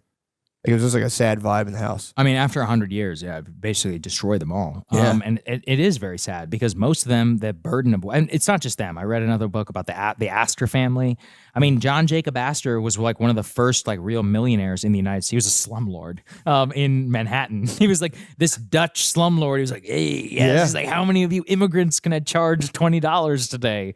And his family, like they become these titans of society and all of that. And one of his great grandson, I think, died on Titanic. He was the richest man on the Titanic, and he died on Titanic. His 19-year-old wife, who had just impregnated, she got off. She had a baby. He became the Titanic baby. Because he was literally in his mother's womb whenever she was saved off of the Titanic. But basically after him, and he was, by the way, ended up being like some degenerate playboy. So it's like it didn't really live up to it. So. That is the funny thing. You can achieve. It is very funny though to be like you can achieve at the highest level, just so your grandson can just like crash a boat while he's like coked up. Right. Yeah. I mean, One day. it happens Just to all of blow them. up on a river. The Rockefellers, John Yeah. John D. Rock. He was kind of a psycho, actually. Yeah, But his son actually was relatively successful. He seemed like a good guy. His son's Nelson Rockefeller. He was the vice presidential nominee for the Republicans, governor of New York. But after that, things start to drift off, and now we're in the fifth and the sixth generation. You're like, who? It happened to the Kennedy family, dude. Yeah. It's like the longer you go down the Kennedy family, you're like, is there anybody impressive in the? Yeah. I saw JFK's grandson going around the DNC when I was there, like filming TikToks and stuff, and I was like, bro, That's the like kiss of fucking death. John F. Kennedy's grandson. I know. I want to shake him. I'm like, live up to your goddamn father, your grandfather. That's got to be a crazy family to be a part of. Oh yeah, I just want to be like, if your great grandfather, the patriarch, could see you, he'd be sick. If like we're looking around, just fucking dancing. Yeah, he's like taking selfies and be like, hey guys, like it's like you suck, dude. Just Yeah, Lady Gaga, like yeah, I was like, dude, this guy blows. He's a dandy. it is absolute dandy behavior. Yeah. It just does suck because it's like you want to do well, but it's like if you kind of like if you just try to go for the absolute top, Yeah. it does like if without a vision of some sort, you just end up just kind of like I think that anybody who comes into even like a modest amount of money, like you probably need to do some serious thinking. You and do. you really need to be like, okay, like what is my life going to look like? Look, Children. Like, this is why how does people this need to work? sell a lot of weed when they're 20. Really? I did this. I had the hero's journey. I came Yeah. into like I would make like $4,000 a week and just be like, Holy shit. dude, I was killing it. Well, 4,000 not- times. I lost you were all of it. I lost all of it. 4,000 times 52 is how much? That's 200 something thousand dollars. As like a That's lot of money. 25-year-old dude, and I got to like And that's all the, cat. You're not even paying taxes. Yeah. I It's pay like- taxes. No, Oh, you get the ego inflation, and then like I got the rug swept out from under me. So that was one of the best experiences of my life to Good. lose to get like the ego pump, and then to have it just ripped away from you. Because otherwise, yeah, dude, if you catch that like it gives you the thing like when things are going well, I have an understanding like Yeah, you they, think you're a boss. they can definitely not go well very quickly. Oh, absolutely. So- Also, I would just say I've met a lot of people who are like super wealthy, and all of them are pretty weird. Like Yes. every person I know, every person I've ever met with 100 million more net worth, I'm like, dude, you're a weirdo. Well, you Like, can't yeah, it's connect like with every anybody. time- You can't Yeah, talk about yeah. like if you even broach certain subjects, Right. 80% of people are going to be like, You want to know funny? I was Must be talking to a fucking guy, nice. and I was like, yeah, when you're in an airport, and he's like, oh, I haven't been in an airport in 20 years, and I was like, whoa. Yeah, man. I was like, oh, because you fly private. I was like, I've never even been on a private plane. And I was like, that's a crazy. It was just so casual. He's like, I Yes. haven't been in an airport in 20 years. I know. I was like, whoa.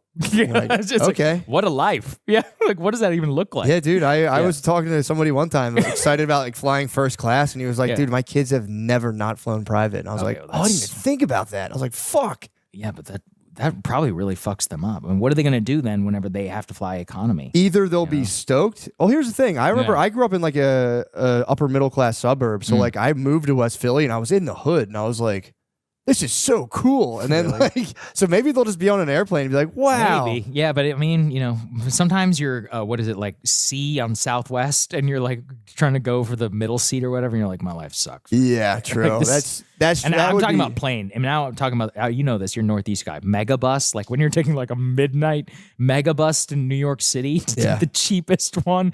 And you're like, well, I'll take a bag. And when I get there, like change in a Dude, bathroom and put a Megabus new was shirt nice. on. Megabus. Yeah. We did the there was a Chinatown. Oh, the bus. Chinatown- I know the to Chinatown bus. Yeah, I was know what that just one. a pregnant lady driving it. And you're like, what the fuck? But dude, yeah, it's Stomachs up against the steering yeah, wheel. yeah, for real, dude. There was for real a pregnant lady driving it before. People, But drug addicts are like freaking out in the back. And someone's like, hey, can y'all keep it down back there? I'd be like, shut your goddamn mouth. Yeah. that is true. It is. It does kind of set the bar too high, and then Oh, it's like absolutely. all you can ever do is be disappointed in life, or. Like again, I did eventually become very disillusioned with life in the hood. I was like, this is sad. I was like, this is so. sad, bro. It's so, dude. It's Yeah. for real, so sad. Yeah, because the systems are like designed to just keep everybody down. And Dude. I mean, look, they have individual responsibility for sure, but like also the way the entire thing is designed, sure. it's like they keep it contained. Nobody cares. Everyone just wants to pretend like it's over there. And It's it dude. is It's what for real. Like yeah. it's like I remember I bought a house in West Philly with my brother when I was like 21. It was like Wow. the house was $27,000.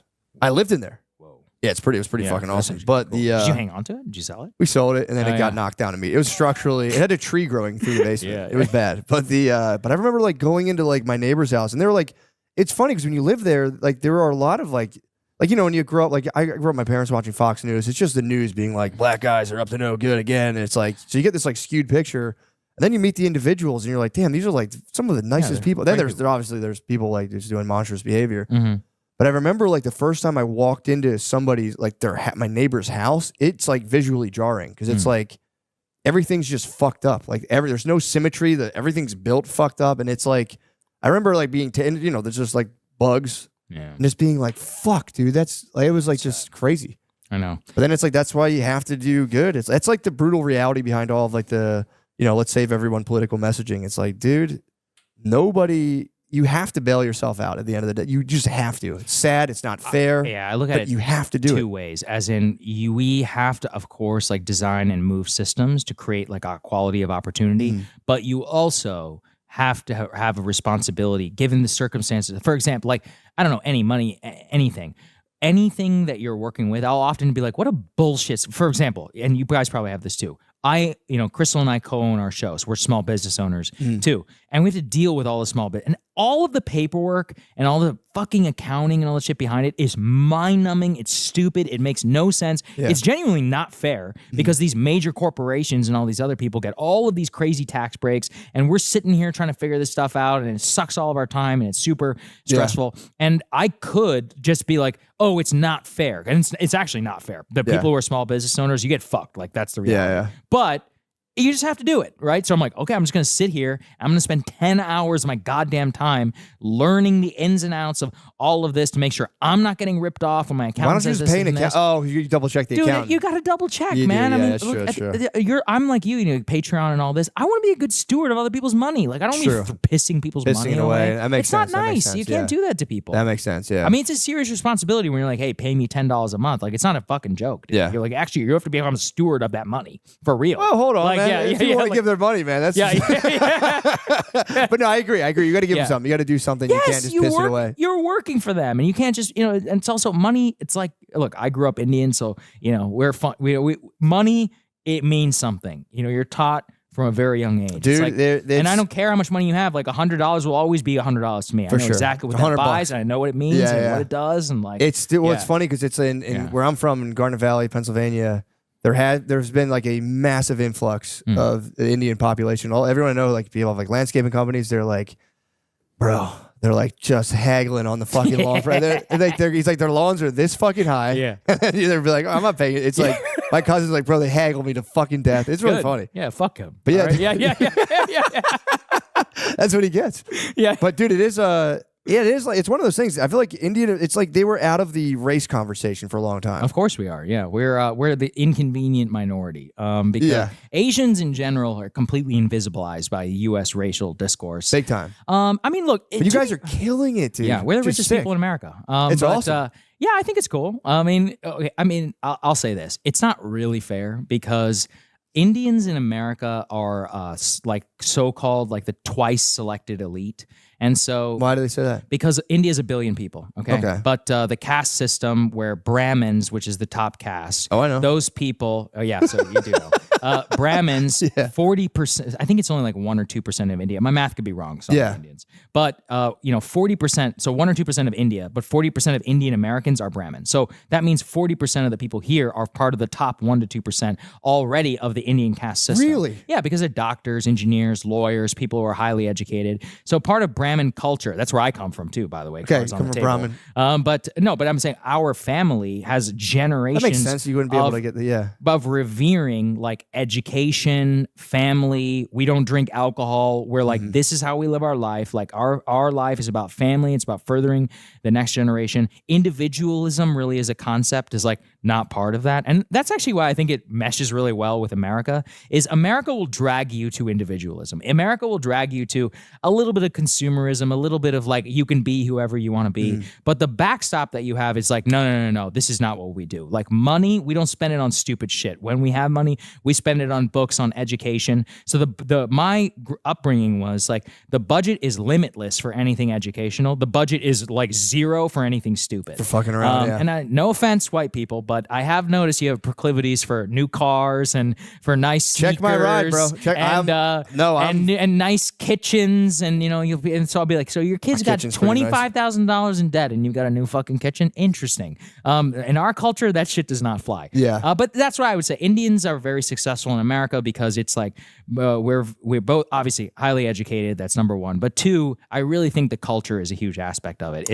The way that you revere money, you think about family. There are no Indian parents out there who have the money who are not paying for their child's college education. It's just it would never happen. And in white families, there's this weird hyper into like they got this like boomer mentality of like they've got to figure it out. Because back in my day, I'm like, well, have you looked at inflation? Like, what the fuck are you talking about? I know. And they're like, well, they'll get it when I die. And I'm like, yeah, but it's actually way more useful to help your child out when you're 18, 19 to 25. Those are the foundational years of your life. So it's a mindset difference. That's was the one. thing. No, dude, I appreciate you saying that. That was the one thing my parents were actually really good about is like, don't go into debt if you ever avoid it at all costs, and also keep a low profile. Like don't try to. My dad does spaz. He has like phases where he has like 57 bicycles in his basement. I don't know what the fuck he's doing. But they were very. And now my parents weren't like educated really. They went to high school and they got out and that was it. But they were very like that was the one thing I think that's the thing I'm going to copy off of them. They like sent us to like an all boys Catholic high school, paid for our college, and it's like. That's the one thing with my kids. It's like I'm looking for schools for my daughter right now, and it's like I was telling my wife, I'm like, because her mom's big on. A lot of people I know are like the public school is just as good, and it's like, I don't think so. I genuinely don't think so. It's like I'm assuming you live in a nice area. It probably it's pretty nice. Yeah, well, then a lot of Indians. I think you're probably fine then, man. But that I went to public school. Yeah. No, the public schools around me it's like it's newly nice, so the public schools are. But it's like you compare it to a private school.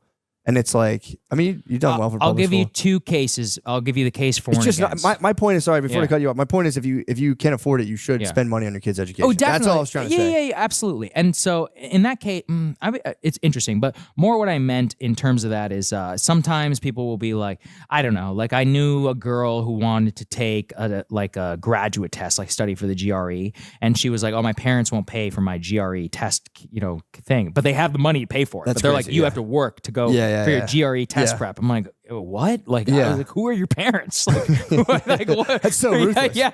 In my head, I'm like, that doesn't even fly. Like, it's just, but if I was like, hey, Dad, so if I was like, Dad, I need $5,000 for a GRE prep course, and I was like 23 or whatever, he'd be like, absolutely. But if I was like, I need $5,000 to go hang out in Saint-Tropez, or what, it's like, he's like, what? Get like, the fuck out of here. No way. Yeah. Like, no, that does make sense. That's what I'm talking about. Well, in a lot of the suburbs like that I'm from, I've learned that many of the families are just debt. It's just like the whole thing runs on a giant balloon of debt, and it's like kind of Americans terrifying. are obsessed with debt. Americans are obsessed with consumerism, and I can't. My dad, when he was making good money, was rolling around in a 1988 Mazda with no air conditioning in 150 degrees. It's such a Texas, beast move, though, dude. With his windows rolled down, and he refused to get it. He eventually sold it for $1,000 after he put 200,000 miles on it. So it's like that's where I come from. It's like, do you need a new Raptor truck, Texas? Probably not. It's like these guys, no offense, but if you look at the average car payment, Texas is the highest average car payment in the nation because all of these idiots are rolling around in trucks. You don't need a brand new truck. Trucks are you don't like need $80,000 Raptor. It's ridiculous. Like, sorry, you need a Toyota Camry, or a Hyundai, or like any of these other cars. They're great cars. They'll get you. So I am actually a big proponent of Dave Ramsey for the vast majority of people. I think Ramsey, what you were just saying, I think his like common sense approach, if 95% of people followed their life that way, they would be better off. He preaches like avoid debt, don't use credit cards and all of this. I personally am a big credit card point fiend, but I pay it by balance and all this stuff. But here's the thing. I think what he gets at is what we were talking about with impulse control and all that. It's look at the stats. People can't control themselves. They're only paying the minimums. They're taking out 35, 40, 50% debt or whatever on their APR, HELOC loans and all this. He has taught me about financial products I didn't even know existed. I'm like, wait, so people out there are taking 2 mortgages and then another mortgage on top of that one? How do you sleep at night, bro? dude, it's insane. Oh my God. I actually cannot imagine. So if for anybody out there who's listening, if you listen to Dave and you actually take, at the very least, like take some of the advice to heart. You know, the number one thing is budget too. No matter how much money you make, you still need a budget. And the reason why is you just need to know where your money is going. And you need to be conscientious about every dollar that you spend. So like you were just saying, like you and your wife need to sit down and make a choice and be like, we're sending our kid to private school. That means this is our nut. We need X, Y, and Z amount per month. This is how it looks like. And we're saving, and this is what it looks like. I have an open mind right now. I'm like, I've looked at like 4 schools and it's like I've noticed a huge difference between public, but it's like if I see a public school that works, I would go. I'm not like one or the other, but so I went to both, so I can make the case. Yeah. So I was very lucky. So I grew up in College Station. I went to public school for the first 16 years of my life. My last years of high school, my parents, we moved to Qatar, and I got to go to a very fancy private school. It was part of the deal. Like an international, the American School of Doha, right? Okay. So I went from a school where probably the median income of the parent was like, let's say like $40,000 to a school where the median income of the parent was probably like $300,000.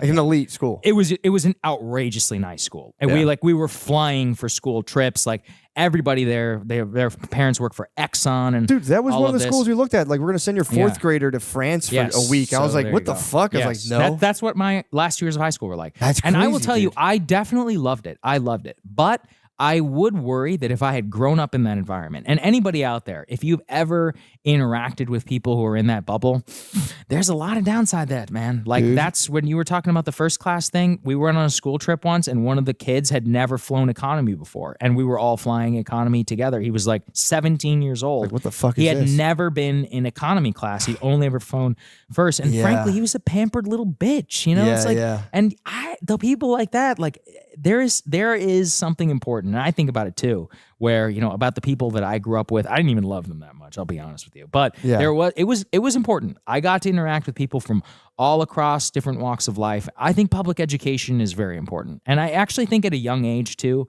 you know, I think in high school, I could make a really good case if you have the money to go to private school. If you look at the stats, private schools send the vast majority of their kids to Ivy League and to other schools, especially if that's what you want for your child. But K through middle school, it's not really about education. Really it's about socialization. Yeah. And so for socialization purposes, I don't really want my children, just me personally, like to be growing up in a bubble. And in that bubble, like I've spent enough time now in elite circles that I can see how dangerous that it really can be to the mind, and to how that person can eventually use that privilege in others. And first of all, they're over-interpreting their own success. Like this idea of like, they'll be like, oh, we're doing pretty good. I'm like, you are not doing shit. Yeah, I'd be like, I'm doing good. You're not doing good. Like, you have not done anything.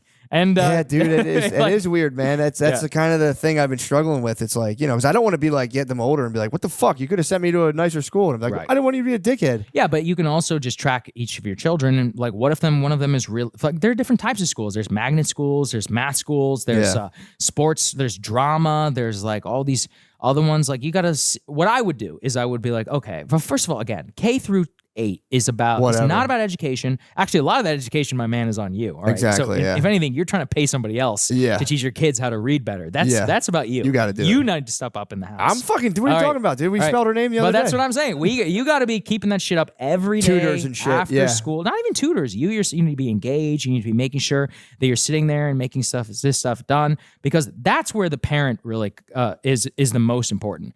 Sure. Of course, you know, middle school, high school, when we start talking about SATs, and that's when I think education and the quality of teacher can really make an impact on them.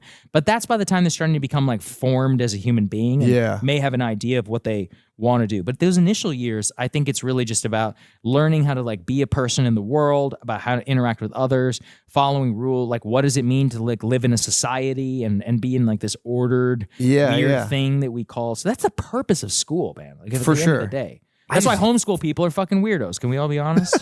Have you ever met a normal one?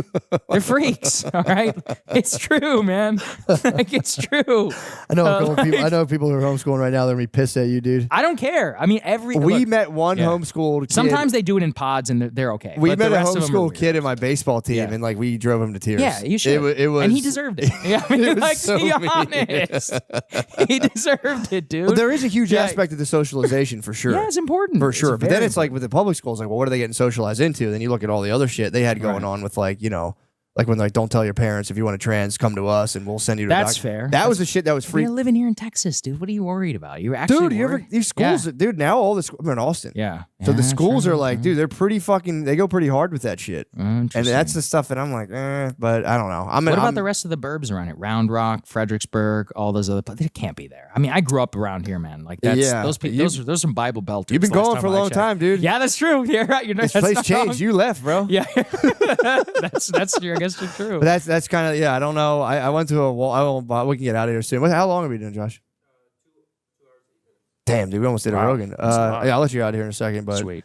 I was laughing. Today we toured because again, it's like I'm going to public schools. I'm just trying to find that's the one thing I will try to give my kids the best in education. Well, you should. I mean, look, there's nothing wrong with doing private school. But or I will say today. Yeah. So I was thinking that I went to a Waldorf school today. I don't know if you're ever familiar. I know. with Waldorf. I'm familiar with what it is. Dude, I've never seen anything like that in my life. And it was like almost theoretically, I'm like, it's all the stuff I like, and I saw the reality of it, and I was like, no, it was just like almost creepy. I agree. There at one point, there's one dude in the tour, no matter what the person said, he would go, oh, that's so important. And like, dude, at one point, they were like, we have climbing trees, and we have trees we don't climb. Those are the climbing trees. And he goes, oh. So, yes.